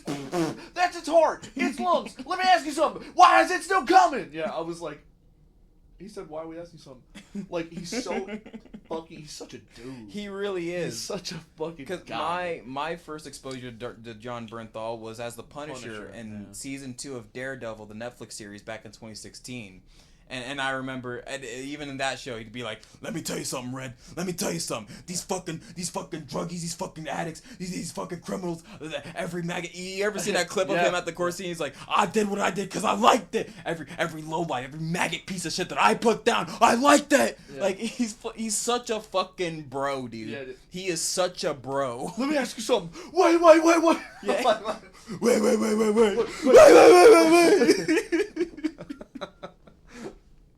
Let me tell you something, Red. Let me tell you something. Yeah. When you take down Bullseye, I would put a bullet in his skull. You put him in jail, he just gets back out. Can't wait to see his report with Tom Holland's Spider-Man. Oh, he's gonna be great, dude. Yeah. I can't wait. The fact that he's finally in a Marvel movie is so... I'm so happy to finally see him, because so many of those actors that had played those roles in the Netflix shows... Yeah. They weren't considered canon for the longest time. Yeah, now that they because are. Marvel, Charlie Cox was in No Way Home. The way Marvel Studios worked at the time was Marvel Television was its own thing. Yeah. Marvel Television was like you know how like the Arrowverse on the CW was its own universe from the DCEU? Yeah. That was what the Netflix Marvel shows was to the MCU. Like, that's its own thing. That's the Arrowverse, you know? Yeah. Like, Kevin Feige did not consider that shit to be canon, and it's so rewarding to see, because those shows were so good, especially Daredevil. It was such a phenomenal series, and it's so rewarding to see those actors now, after all these years, finally get recognized. They got a new show on Disney Plus that is canon, and it still carries over the canon from the Netflix series, which I fucking love. Yeah. And now they get to play these characters in the movies, right? You got to see Charlie Cox show up as Daredevil briefly in No Way Home. Yeah. Now John Bernthal as Punisher in the new Spider-Man movie. In Brand New Day. God, even them bringing back the fucking the ninjas from Daredevil season 2, the Hand, dude, like, holy shit! I was like, bro, when I saw that at the end of the trailer, I was like, wait, we're getting the Hand, bro? Like, so I'm so happy about that. Oh yeah, me too. God, I'm going off on a tangent now. I know we're talking about Invincible, but I just had to geek out about that. I think we've said everything we need to say about Invincible. No, we're done with Invincible now. We're kind of just in a media section, I would say, so far, where we're talking about general stuff that pertaining to like media right now that's coming out in the general like pop culture cohesion right now. So, you know, Invincible, The Boys, and to an extent Spider-Man is included in that, right? Because the trailer came out and we briefly talked about it. You know, I mean, God, the pull they're going with this new Spider-Man movie, from what I see, is just such... Wow. Like, genuinely. Like, I did not think they were gonna go there. Like, because even when you see, like, Tom Holland, he wakes up in that sort of, like, web cocoon. Yeah. He, like, are we getting Man Spider? I think so. Like... Or at the very least, they're gonna do something. Like, he's obviously mutating to where he's getting organic webs, which is very interesting, because this iteration of Spider-Man, basically every iteration of Spider-Man has always had web shooters. You know, only Toby is the only Spider-Man that has organic webs. That was a very unique thing Sony decided to do with that movie, and it works. It was fine with that. And, you know, they even make a joke about it in No Way Home, where they're like, does it come out of anywhere else? Like, you know, like, it is kind of weird when you think about it. It's like, if it comes out of your body, it's like, where is it stored, you know? Like, it's kind of gross when you think about it. So, yeah, like, the fact that he's mutating now to where he's gaining organic webbing is very interesting. Yeah. And, dude, and then hearing Keith David narrate that shit, bro. Anytime I hear Keith David's fucking voice, dude, my pants gets a little wet. I'm not gonna lie. Hotel just for Keith David. He just has such a good voice, dude. Really just does. Such a good fucking voice. I don't know what character he's gonna play in the movie. I doubt he's just a narrator. He's gonna play some kind of character in the film. But yeah, I mean, even the rogues gallery of Spider-Man villains they showed off in the trailer, I was surprised by. Like, you see the Boomerang at one point. You see Tarantula at another point. Yeah, obviously the Hand we just mentioned. You see fucking Michael Mando as Scorpion from Homecoming, which they finally paid that end credit scene off, dude, because he had the Scorpion tattoo, and they finally paid it off. Oh, that's so cool. When are we gonna get Michael Keaton back as the Vulture, or is he stuck in the fucking? Oh God, yeah! don't bring that nonsense up. Remember I explained to you the nonsense of the Sony Morbius timeline and how that shit doesn't make any sense. Like, for those of you who don't know, at the end of Morbius, there's a post-credit scene where Adrian Toomes, the Vulture, Michael Keaton's character from Spider-Man: Homecoming, he appears in a jail cell in the universe of where Morbius takes in place, right? Which is like the Sony Spider-Man universe. It's the universe that takes place with all the Sony Spider-Man villain movies. You know, Kraven the Hunter, Madam Web, Morbius, all these characters exist in this universe. Yeah, Venom. And Michael Keaton's character appears in a jail cell with the sort of like glowing yellow light around him that you see like Tony and Andrew get at the end of at the end of No Way Home, and Doctor Strange sends them back. Now, here's the problem with this. If you remember Doctor Strange's spell at the end of No Way Home, his spell was to send all of the beings who were from another universe back to their own universe. Yeah, back to the universal origin, yeah. Why does Adrian Toomes get sent to the Sony Spider-Man universe? He's from the MCU universe. He literally he was in a construction crew to clean up the Chitauri mess from 2012's Avengers movie. Yeah, so why did he get sent to a different universe? If Doctor Strange's spell was about sending the beings from another universe back to their universe, why the fuck did Adrian Toomes get sent to a different universe? Like, that's the one problem. On top of this, as the scene goes on, you know, Michael Keaton gets released from prison because they don't know why the fuck he's in there. You know, he just like randomly showed up, so like they let him go. Later on, after he gets out of prison, he shows up to meet Michael Morbius in like this random ass field or whatever, and he has the full fucking Vulture suit on him, like flying and everything with it on. You don't see Michael Keaton's face in this, by the way, because they had to ADR it. It was a last minute thing Sony did, so they couldn't actually get him for the performance. And he's in the full Vulture suit, and he's talking to Morbius about putting together a team because he thinks Spider-Man has something to do with the reason why he's in Morbius's universe. And as the scene is going on, Morbius basically replies to him in the most vague way possible because, again, the scene they used for Morbius to respond to Vulture in the sequence were cut deleted scenes from earlier in the movie that they spliced together to make this post-credit scene work that had nothing to do. So the problem with this scene in particular is the fact that Adrian Toomes has the Vulture suit. Yeah. How did he create the Vulture suit that we saw back in Homecoming? It was built with Chitauri weapons and with technology. How does he have Chitauri weapons and technology in this new universe? If he was a prisoner that ended up in this universe somehow, he would not have those things. Because the Chitauri would not exist in this new universe. Yeah. Not only that, but he just wouldn't have access to any of these materials because he wouldn't have brought it with him. He was a prisoner. He had nothing to them. Yeah. So it's like, none of this, anything about the sequence makes any sense whatsoever, and that's not even me getting on the fucking fuck up that Sony does at the beginning of Homecoming with the 8 years after 2012, which should have taken place in the blip. Yeah. 8 years after 2012. What year is that? 2020. So you're telling me Homecoming takes place during the blip when Spider-Man would have been dead? Again, man, Sony is just... Like, I feel like on those basic fuck-ups alone, they should just not have the Spider-Man rights. Like, that is, like, insane to me. Like, I just know for a fact Kevin Feige was, like, emailing the fuck out of Sony HQ and being like, bro, please change the shit at the beginning of Homecoming. This makes no sense. Like...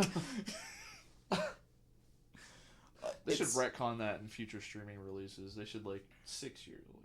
Yeah, like, it's supposed to be 4 because it takes place in 2016, 6 months after Civil War. It's supposed to be 4 years, not 8. I just don't know. It's just Sony, man. They're just such a fucking... They're such fucking idiots. But yeah... I don't care if you make high-quality audio things. Fuck you, Sony. Look, they're great at electronics and game consoles, but when it comes to movies, they're... Just stop. Yeah. Particularly when it comes to the Spider-Man rights, they're definitely just not... And Universal, please I mean, look, if we're talking animation, okay, obviously, yes. Sony Animation does great work, but, like, the live-action stuff is touch and go. More so go in the recent years. Oh, absolutely. So, yeah, but, no, Spider-Man Brand New Day is... I'm very much looking forward to it. It is such an interesting film to look at, just to see, like, how much they're throwing at the wall. And I'm hoping it sticks. Yeah. Because... there's a lot in there, and I'm not sure all of it's gonna work. Like, it's very ambitious what they're trying to pull. Part of me doubts it, but you never know. Yeah, like, I really hope they stick the landing, because, I mean, I would argue that since Endgame, this is probably the most hyped up movie people have been looking forward to in the MCU. Oh, yeah. Because everyone has wanted to know what are the adventures of Peter Parker after No Way Home. You know, because you get that brief moment where you see him swinging through New York during Christmas, and he's got that new fucking sheen-ass classic blue and red suit on. Yeah. And the immediate thing you're thinking at the end of that movie is, I want to see more adventures of this guy, like, dealing with his low down life, you know, trying to make rent, trying to go to college. Like, struggling Peter Parker. He doesn't have the Tony Stark tech anymore. He's not associated with the Avengers. He is just a vigilante rogue superhero, just trying to make the best of life. And those are some of the best Spider-Man stories. Yeah. So, like, that's what makes this so exciting, even before we got a trailer. So now seeing what the trailer is setting up, it's very interesting and very ambitious what they're trying to do here. And I've been talking so much about this. I want to hear some of your ideas about what you feel about this, because I could geek out forever. I mean, you're the Spider-Man guy. Yeah. Like, I don't know. Like, I was always more of a Batman guy. Yeah. But no, I'm very much looking forward to it. I think they're gonna do great things. Whenever we got that, I wouldn't say it's a cliffhanger, but like the setup for like the new Spider-Man movie at the end of No Way Home. That was what, 5 years ago now? That was 5 years ago now. Jesus, yeah, 2021, man. 2021, Jesus Yeah. Christ. Since we got that scene, I always thought, because I've always been under the impression that Peter Parker's not supposed to be like Iron Boy Jr. You know, he's supposed to be fucking a Spider-Man, a spectacular Spider-Man. And that was a fair criticism that I always agreed with people on, but I also had the mindset of, at the time, of being like, okay, but like, they have to make this Spider-Man different from what Tobey and Andrew were doing. Yeah. You know? Like, I could understand the criticism of him being Iron Boy Jr., because that was true. Yeah. But at the same time, they needed to make that Spider-Man drastically different from what Tobey and Andrew had been, because those movies were still recent at the time when they were making Tom Holland Spider-Man. Yeah, there's only, 4 years in between Amazing Spider-Man 2 and Civil War, so... Yeah. There's more time between the last Spider-Man movie now, and then when Wait, those movies 4 years? Yeah, 2012, right? Didn't Amazing Spider-Man 2 Oh, come out in yeah. 2012? Well, I mean, Amazing Spider-Man 2 came out 2014, so that would have been only 2 years. Yeah. So, yeah, let alone. Yeah. Really? Yeah. Oh, yeah, Amazing Spider-Man came out in 2012. And even Spider-Man 3 at that point would have been, like, what, 9... would have been like, what, 8 Only years 9 old? years? Yeah, 9 years old. Yeah, it wasn't that long ago. So like, 2007, so like the recollection of Spider-Man in media was still very, very fresh in people's mind of what the depiction of that character was, which is why I understood why they wanted to take such a drastic turn with Tom Holland's depiction of it, of him being like this Avengers set, protege to Tony Stark type character. Yeah, it's different. Yeah. But, it was a bit early, I'll fully admit, like him becoming an Avenger and everything. That was very early for them to do all that, but I also understood why they were did also it. wrapping up the Infinity Saga at the time. Yeah. Like, he did come in, I think, with the ass crack is phase 2, right? It was the beginning of phase 3, because that's when, Civil War is like the beginning of phase 3.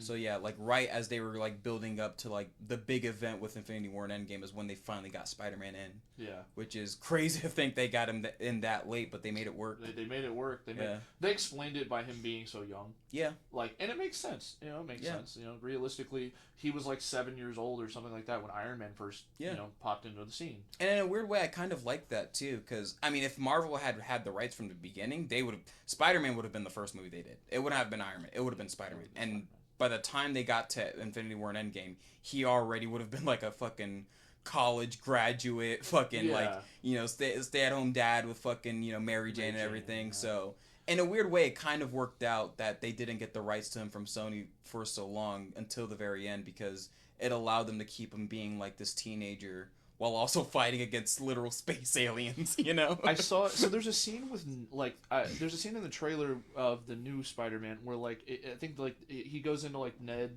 he sees, Ned's, room, and it's, who's Spider-Man type shit. Yeah. There's a conspiracy that Ned remembers he's friends with Spider-Man, but doesn't remember who Spider-Man is. Interesting. I think that would That's be a cool interesting. angle if Tom Yeah. Holland be like, if Tom Holland was like, we're friends, Ned. And he's like, no, I'm friends with Spider-Man. You're a nerd. This kind of ties back into No Way Home when Ned said that his grandma had said that like they had touch with magic. And you even see when he uses Doctor Strange's sling ring, it actually works. Like, he actually had it within, like, his DNA to, like, do the magic of Carmitage. It's actually in his family. So, like, it would kind of make sense if, like, maybe, like, that being a part of who he is sort of, like, what shields his memory to, like, retain some knowledge. I remembered I'm friends with Spider-Man, but I don't remember who Spider-Man is. He forgets who Spider-Man is, but he remembers being friends with Spider-Man. That's actually interesting. I actually like that. Yeah. Because he made everyone forget who Spider-Man was. Yeah. Like, Spider-Man's identity was forgotten from everybody. Yeah. So they still know Spider-Man's a thing. They just don't remember Peter Parker Spider-Man anymore. Yeah. Oh, dude, that's such a... They never really explained in the movie, like, how that works with, like, some of, like, the video evidence and the photos. Yeah. I assume the magic also just, like, erases those things as well. I assume, yeah. Yeah, because, everything that was, like, revealed in that moment. Yeah, like, every, like, Daily Bugle, like, newspaper or video that was posted with, Peter Parker's face in it was just, like, erased, from media, Yeah. Still doesn't explain how Adrian Toomes ended up in the Morbius universe, but whatever. We're done with that. Yeah.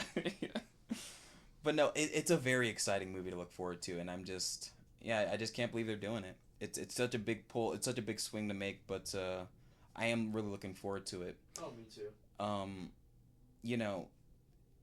I will say this. Oh, you good? I just got a weird notification. So. Okay. I will say this. I am interested to see if anything in this movie is going to build up to what they're doing in Avengers Doomsday. Because Doomsday comes out this year, doesn't it? It does. It comes out at the end of this year, the same day that Dune Part 3 is coming out, so we're getting Doomsday, which is very clever marketing. Never actually ended up watching Dune Part 2. You're missing out on peak cinema. Genuinely, it's a very great film. I am curious, like, because Tom Holland isn't cast in Avengers Doomsday. So what I'm wondering is dead. They're not killing Spider-Man. He's too beloved and iconic of a character. But what I'm wondering is, when will this movie take place? Because is this going to be a sort of, Ant-Man and the Wasp situation where it takes place at the same time. It takes place at the same time, and that's why Ant-Man wasn't in Infinity War, but then he shows up in Endgame. And the plot of Ant-Man and the Wasp was how he was able to get them to time travel. Yeah. Could we get a similar situation here where it's like something that happens in Spider-Man Brand New Day is essential to Avengers Secret Wars next year, right? Like, the events of this movie are taking place during Doomsday, and then, that's why... Yeah, and that's why he's not in Doomsday, but then he'll be in Secret Wars, and, I am kind of curious to see how that, like, what the sort of cohesion between this and Doomsday is, and the explanation as to why Spider-Man isn't in Doomsday. I'm very curious to see what the explanation is going to be for that. Oh yeah, me too. This is a very interesting time for the MCU because they're at a period where obviously a lot of people have basically given up on them. They overproduced a lot of they did quantity over quality, and the overabundance of media that they put out was just so shallow and not really good to where a lot of people just really fell off, rightfully so, after Endgame. Myself included. And they're trying to build back that trust in a lot of people. Yeah. And, obviously getting RDJ to be Doctor Doom, that's a butts and seats cast right there. Yeah. You're bringing back all the old Avengers, you're getting Chris Evans back, you're getting Chris Hemsworth into, I don't know.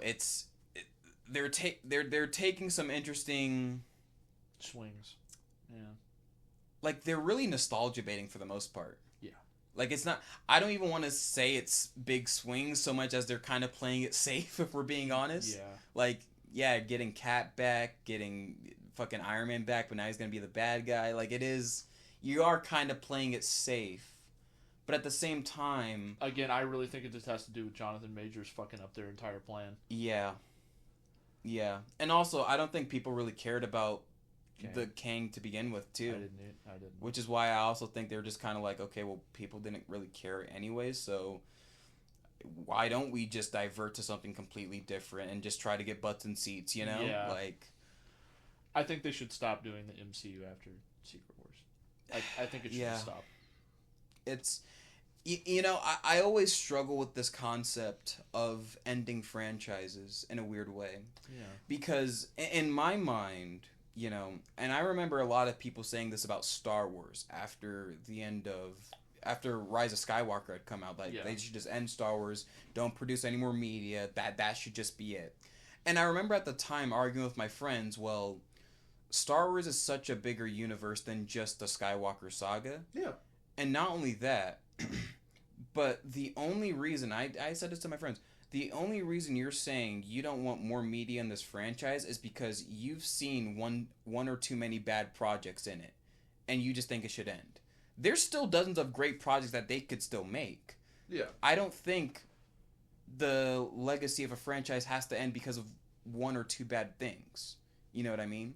And so I've always kept that in the back of my mind, even in looking at the MCU, where it's like, I'm not gonna lie, should they have ended it with Infinity War? Absolutely. The Infinity Saga? Absolutely. But at the same time, I also kind of look at it and I'm like, well, the Marvel Universe is a lot bigger than just what they established for the Infinity Saga. Like, they didn't even touch the X-Men. They didn't even touch the Fantastic Four yet. There are so many... The Inhumans are a group of characters they didn't touch. There are so many other different stories they could go into. And I remember at the time thinking to myself, well, if they did such a good job building this up, who's to say the future can't be much better?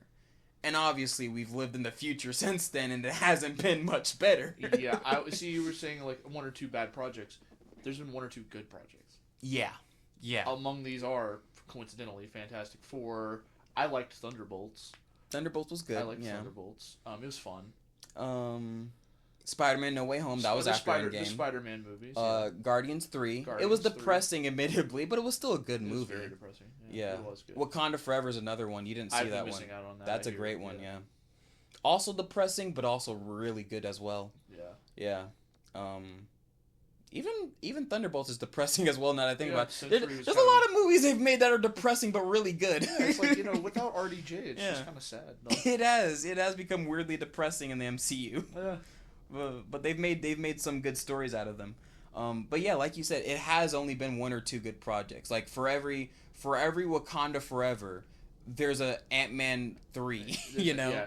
For every Daredevil Born Again, there's WandaVision. Yeah, yeah.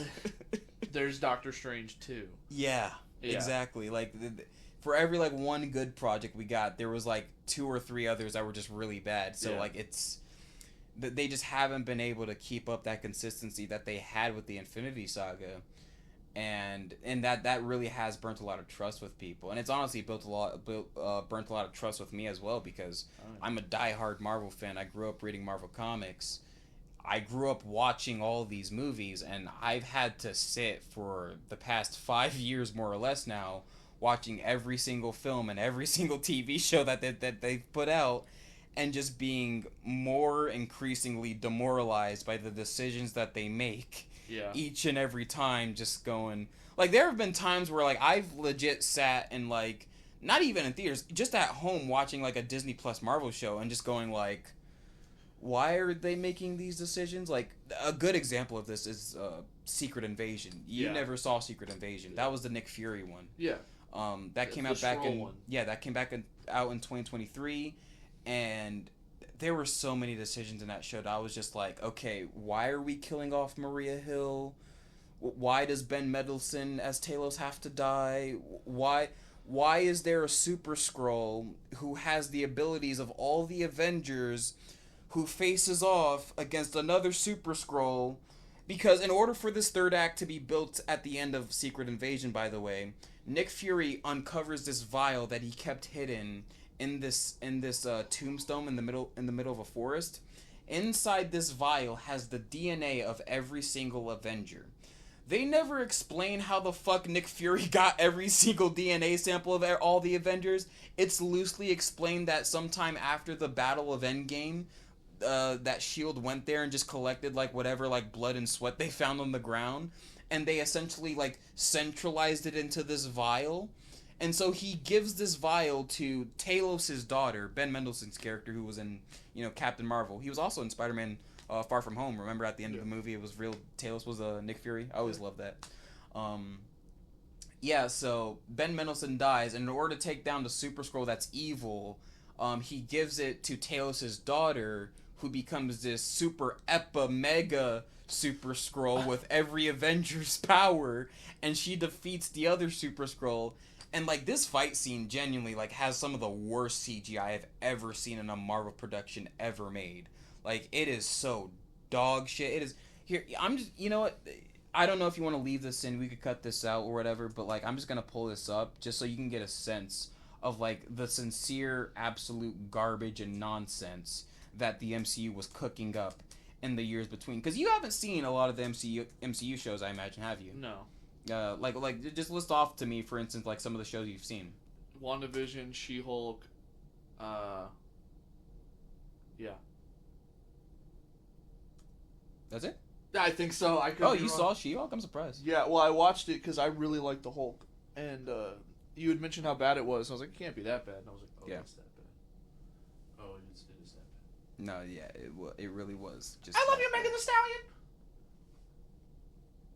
Okay, so here's the sequence with Talos' daughter as the super ultra mega Avenger Skrull fighting against the evil Super Skrull. All right, let's see what we got. Yeah, here, let me.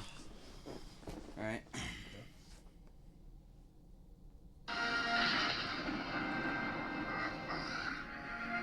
This is the Super Avenger.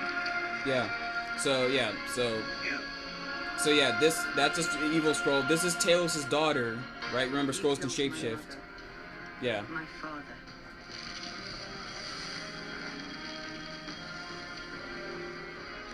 You're flaming. You're weak. Oh, look at that. Look at that, yeah. Wow, that's actually really bad. Look at how good this looks. This TV show, by the way, had a budget of $200 million, just so you know. So where did they spend it? Did they give a lot of it back? This is just lazily choreographed. Yeah. Oh, he has the ability of Ebony Maw. Oh, that's cool. Oh, okay.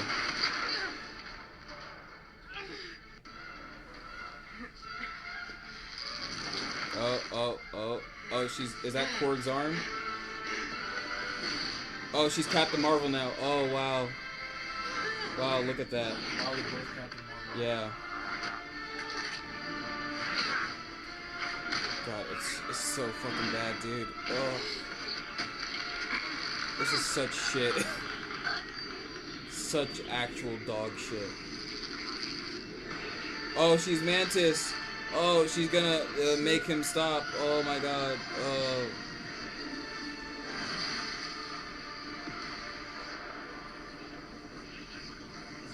Is that it? Is there? Oh, there's about a minute more. There's about 1 minute more. Oh, look at her, girl boss. She's such a girl boss.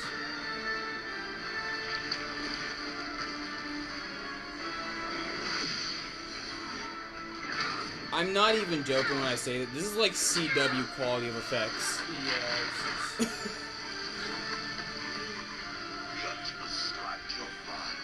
Like, this is the type of shit you'd see in the Arrowverse.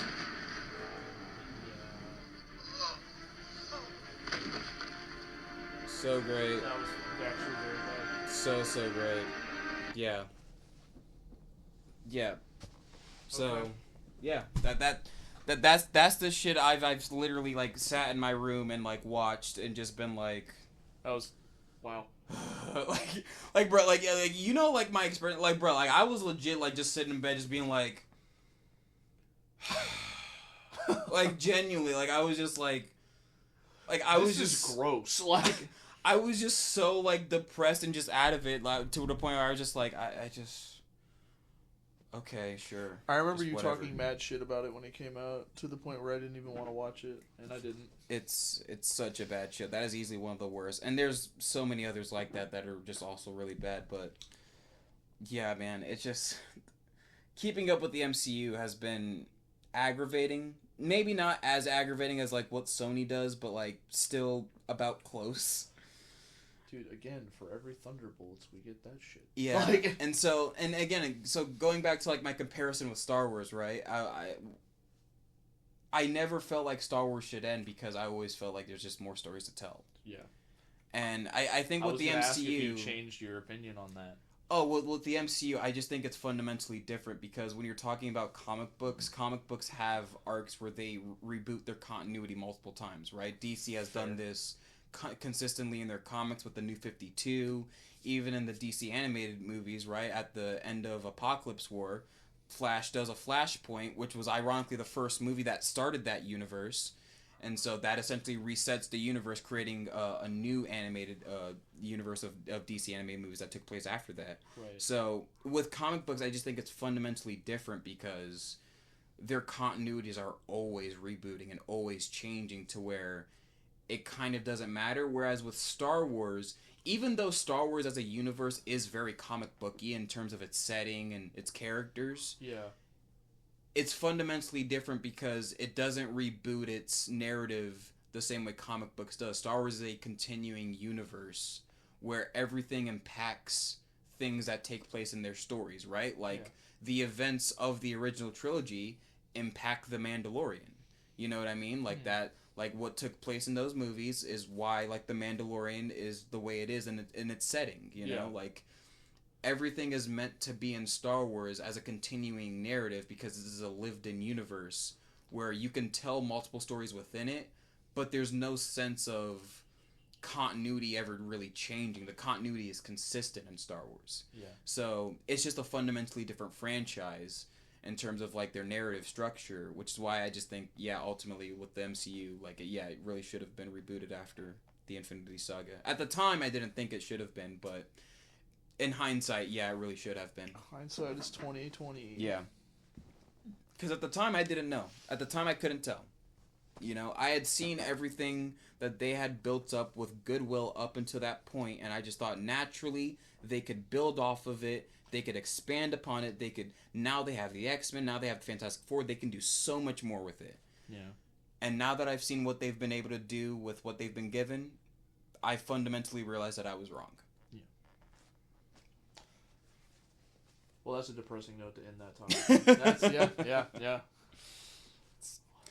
Hey, it's the fact of life, man. Yeah. You don't always get them all right, you know? No, you don't. You really don't. You really, really don't. But it's just what happens. It's just what happens. It's just what happens. What other topics were we One thinking last thing I'm gonna touch on here. Yeah. Have you seen the trailer for Coyote Vs Acme? No. I don't even know what the fuck you're talking about, dog. Okay, here I'm gonna show you the trailer real quick, because this movie is very interesting in terms of its history, and the fact that it's even getting made now is quite honestly like the most like biggest thing in the animation community by far in a while, just because this movie was not supposed to come out. So to give you some context behind the development of this movie, Warner Brothers back around like the early 2020s was making a Looney Tunes movie about Wile E. Coyote suing the Acme Corporation for all of their failed products. Obviously, if you've ever seen a Looney Tunes short, you know all the shit fails. Yeah, the Acme products that Coyote uses always fail and they always blow up in his face.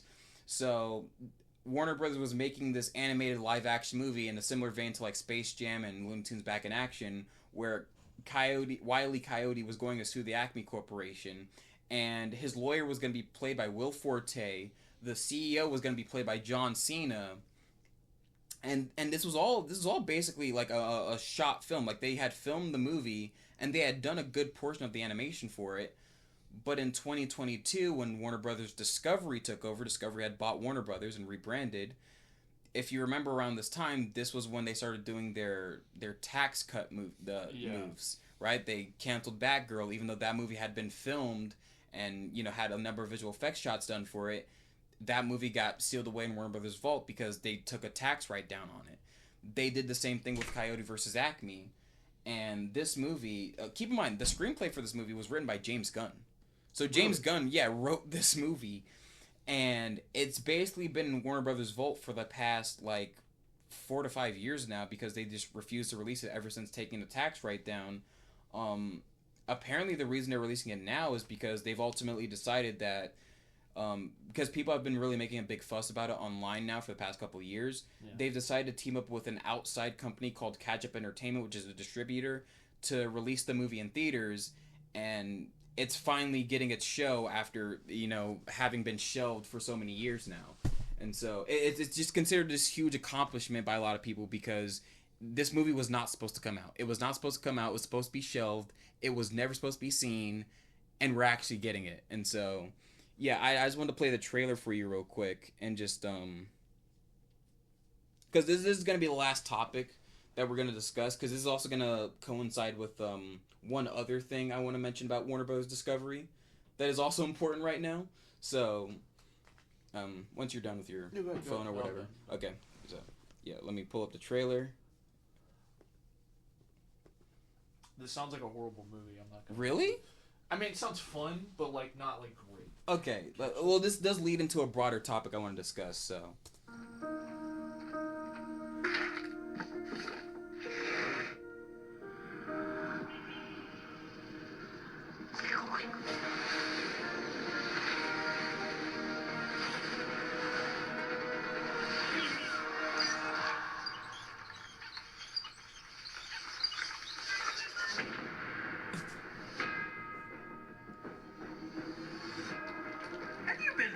Injured by a product made by the Acme Corporation? It's not your fault. There's Jenny probably Vance? someone to blame. The name of the case is Cyote versus Acme. Wile E. Coyote. He is reckless. We all know who's responsible, and all of his injuries are self-inflicted. You've been settling Acme cases for years. I could probably get you $250 for that. This is your opportunity to really show people what you're capable of. These companies think they can do whatever they want. We're sick of it. Acme, hack you! Nothing to see here. We really have nothing. Redacted? Was Acme in? We both know it would be very unpleasant if anything bigger were to become public.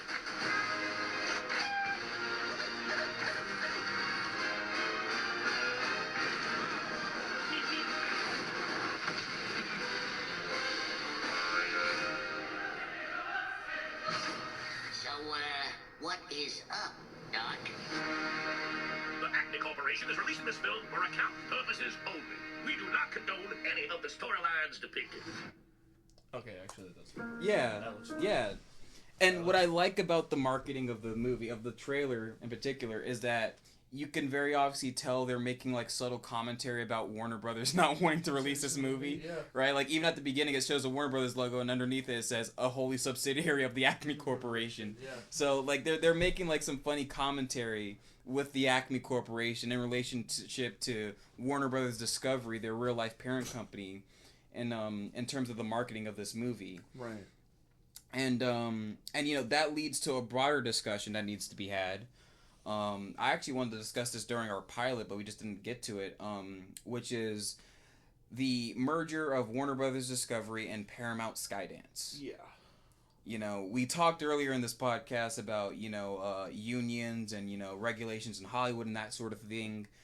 Obviously, when you have two major studios like Paramount and Warner Brothers merging together, this is going to cost a lot of jobs. Because there are going to be a lot of overlapping positions at both of these studios, whether it's in accounting or HR and so many other positions. Thousands of people are going to get laid off. Billions of dollars of cost synergies are going to take place. And more importantly, the amount of films that this combined studio is going to make is likely going to be less than what they make independently. Right. Because, the thing about... The thing about Paramount in particular, with them buying Warner Brothers, is that, you know, back in, I don't know if you remember this, but back in like late 2025, Warner Brothers initially announced they were merging with Netflix. That was the initial offer that they had accepted. Oh. And what basically happened was Paramount made a big stink about it because they had been in negotiations also, and Warner Brothers just didn't like their offer. So Paramount basically launched a hostile takeover bid and was like, no, we're going to put down the biggest dick offer, $110 billion, take it or leave it. We're not letting Netflix win. And Netflix ultimately didn't raise their bid, which is why Paramount's now acquiring them. Yeah. So, you know, and the most pernicious thing about Paramount in particular is really Skydance. Because Skydance is a production company that is owned by David Ellison, who, if you don't know, is the son of Larry Ellison, who's the third richest man in the world. He runs Oracle, which is a software engineer and data management company that works for a lot of like big tech companies in terms of like encryption and that sort of thing. Oracle, if you don't know, this past summer was recently given the ownership of the operations of the U.S. operations of TikTok. I knew I'd heard of this before. So Larry Ellison is actually close friends with Donald Trump. Obviously, they're both billionaires. They run around the same circles. Right. So, you know, now Larry Ellison's son, David Ellison, just recently bought Paramount last year. Obviously, we remember when that happened. You know, South Park made a big deal about it where they, you know, referenced Sermon it. on the Mound. Yeah, Sermon on the Mound. Yeah, they referenced it. They talked about it with its commentary. How they canceled Stephen Colbert's show because he was critical of Donald Trump, so they could get the merger through. Right. And now David Ellison, after purchasing Paramount, is now moving forward to acquire Warner Brothers. Really? Which, yeah, is not only just another major studio, but is also a major studio that owns a number of assets, including CNN. Right. So now they're pushing for this big media monopoly grab, where they're going to control a significant portion of news, media, entertainment, and studios. And this is all being done at the behest of the third richest man in the world and his son just wanting to have this big media entertainment power grab in Hollywood. Right. All while appeasing to Donald Trump. Like, the current president. Yes. One of the, I mean, I think people know who Donald Trump is. Yeah, at this point, yeah. So, yeah. That's the most concerning thing about this merger is, like, obviously you have the cost synergies and the amount of people that are going to get fired. That's really bad. But also just, like, the fact that the two people on top of all this are, like, billionaire sycophants who are willing to please Trump and are willing to fire people if they criticize him. Yeah.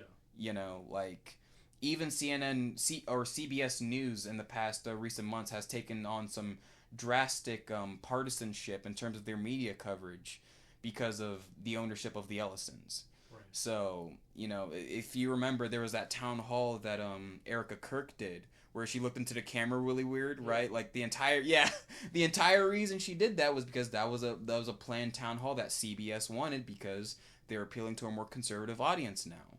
And obviously if they're doing that with CBS, they're going to do that with CNN when they acquire Warner Brothers. Yeah.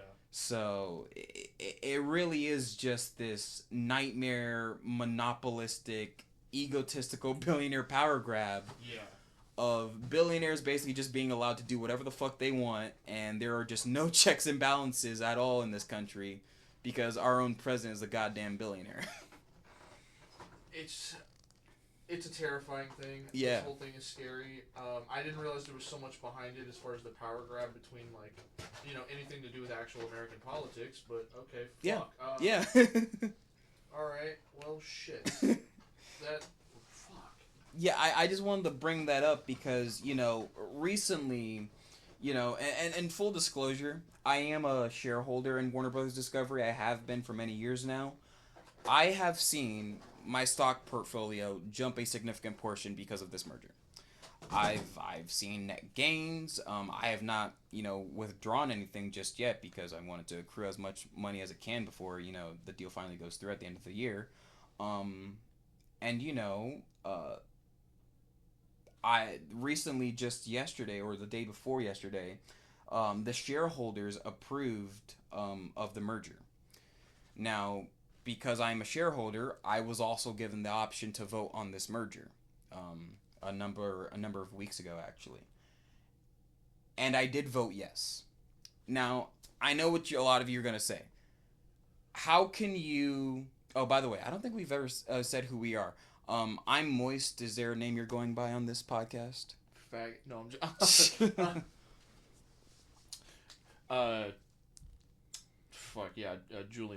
Morgan. Yeah, Julian Morgan? We'll just do that for now. Yeah. Okay. Yeah. So, yeah, I'm Moist. You're Julian Morgan. So I know a lot of people are thinking when I'm saying this. Okay, so Moist, you're saying you're against this deal for all these X amount of reasons, billionaires close to Trump and the monopolistic power grab, all the job costs. Yeah. Why did you vote in favor of this merger if you're principally against it? And I hate to sound like a James Bond villain when I say this. Money! But it's strictly business. It really is just strictly business. As weird as that sounds, as much of a principle-minded individual that I am, I also am a capitalist. It's just that simple. I like making money, and if I see an opportunity to make more money, I'm going to vote in favor of that. Now, did I vote in favor of David Zaslav and the executives getting golden parachutes? No, I actually voted against that. And when the shareholder vote came out the other day, that did get voted down by most shareholders. So I am proud that I was one of the people against voting against David Zaslav and the executives getting their golden parachutes. That being said, I did still vote in favor of this monopolistic power grab going through, but I did it for very selfish reasons. And there's really no other way to put it than it's really just strictly business for me. Like, as much of a principle-minded individual that I am, bro, I just want to make money, Bro, unironically, dude, wow, that's... Like, I know what you're thinking. You're like, wait, so you went against your own principles to make money? It's like, yeah. So how can you judge other people for doing the same? Yeah, this has been the Worthwhile Podcast. yeah. So, wait, who are you to say, like, anything if you actively just admitted, laughed about, and just, I'm a capitalist. Look, you knowing something is bad, you knowing it's bad and still doing it doesn't make it less bad. Okay. Let me. Okay. Hear me out. There's no defense. Hear me out. There's Hear no me out, bro. defense. Hear me out. You're against what the U.S. government is doing with Israel, right? With the bombing of Palestine and bombing Iran. You're against that, right? Arguably, yeah. But you're an American taxpayer. And those taxes go to the U.S. government that fund the bombs that get dropped on Palestinian heads. So you're still just as morally conscribable for, supporting the Palestinian genocide, even though you're against it. What are my options? What happens if I don't pay taxes? What happens? I mean, you could live off the grid. That's an option. Okay, bro. Alright. If I don't pay taxes, I don't get to choose what happens with that tax money. That just goes wherever. You have full... You are... You're bad. Look, okay. You are bad. Bro, hear me out. Wait. No, okay, but...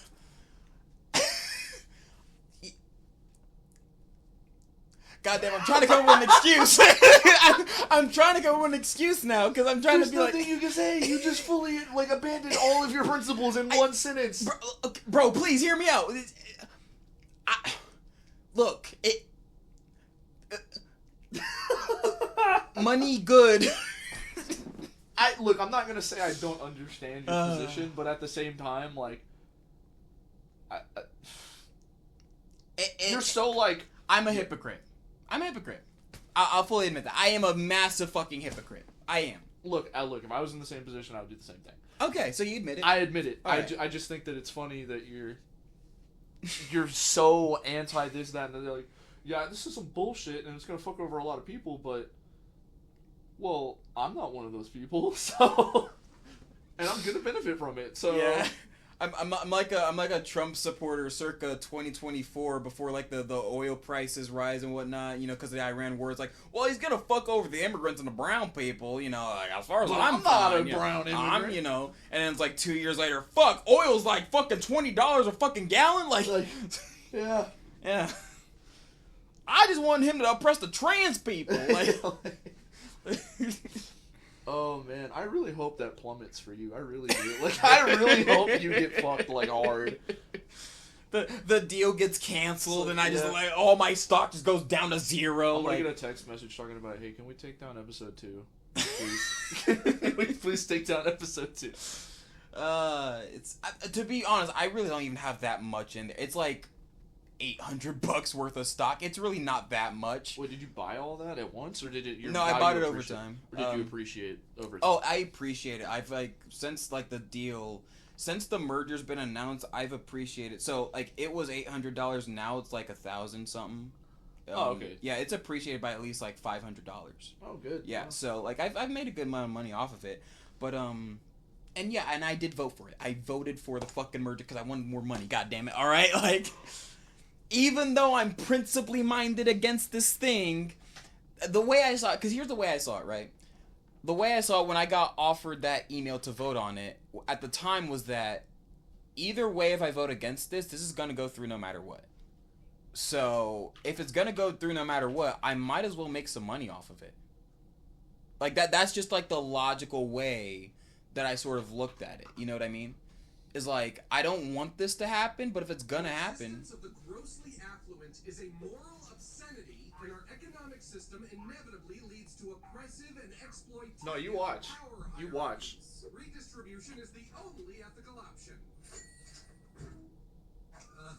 But now that I think about it a little more clearly, is a man not entitled to the sweat of his brow? I think I heard that in a video game once.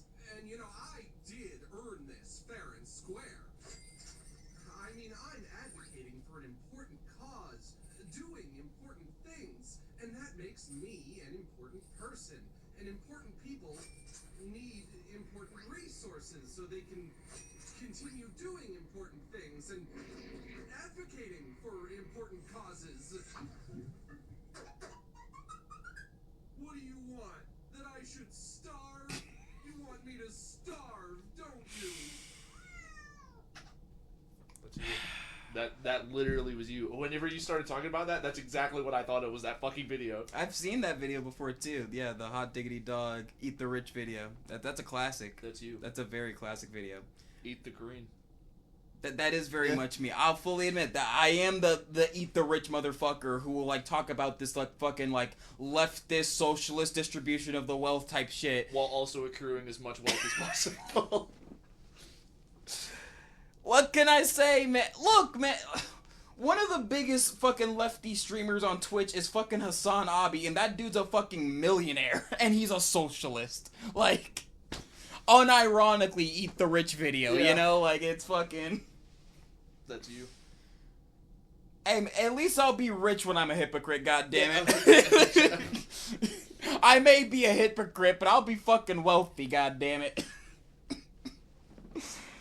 It is genuinely, like, I'll fully admit, it is like... Bro derailed the whole podcast in one fell swoop. Well, it was the last topic I wanted to touch upon, and I figured it'd be the most fun. Smiling Friends, Invincible, and Hypocrisy. That's the title. Massive hypocrisy, 100%. It is genuinely like one of those things that like even I struggle with as like a principle-minded leftist, where I'm like, I'm against this thing, but at the same time, what's the point of being against this thing if I'm poor? Maybe, like, you know, in my mind, I'm thinking like, okay, well, if I'm like, you know, wealthy, you know, like I could at least, you know, like I could be like a good wealthy person, you know? You ever see like those charitable wealthy people who like gives to the poor and give to charity? I'm just saying, I'm not saying I'm ever gonna be like crazy wealthy or anything, but like I feel like I'd be a principle-minded wealthy individual, you know? Give me a chance, man. Like, I'm the good billionaire. Look, when the socialist revolution happens, me and Hassan will be spared from the guillotine, all right? Like, What do you want? That I should starve? You want me to I starve? voted for the brown lady. What more do you want? Oh, man. What a way to wrap up the podcast. Wow, what a douche. What a fucking douchebag, bro. Oh my god. I mean, is there anything else you have to say about this merger other than me being a fucking hypocrite about it? No, I think you covered everything I could have possibly have said. Yeah, well... At least I'll be rich when I'm a hypocrite. I'll dry my tears from my hypocrisy with my $100 bills. Yeah, you're a piece of shit. Well, this has been the Worthwhile Podcast. Thanks for listening. Thanks for listening. And we'll see you guys sometime real soon. I sure fucking hope so. Moist is a hypocrite. Spam Moist is a hypocrite in the chat.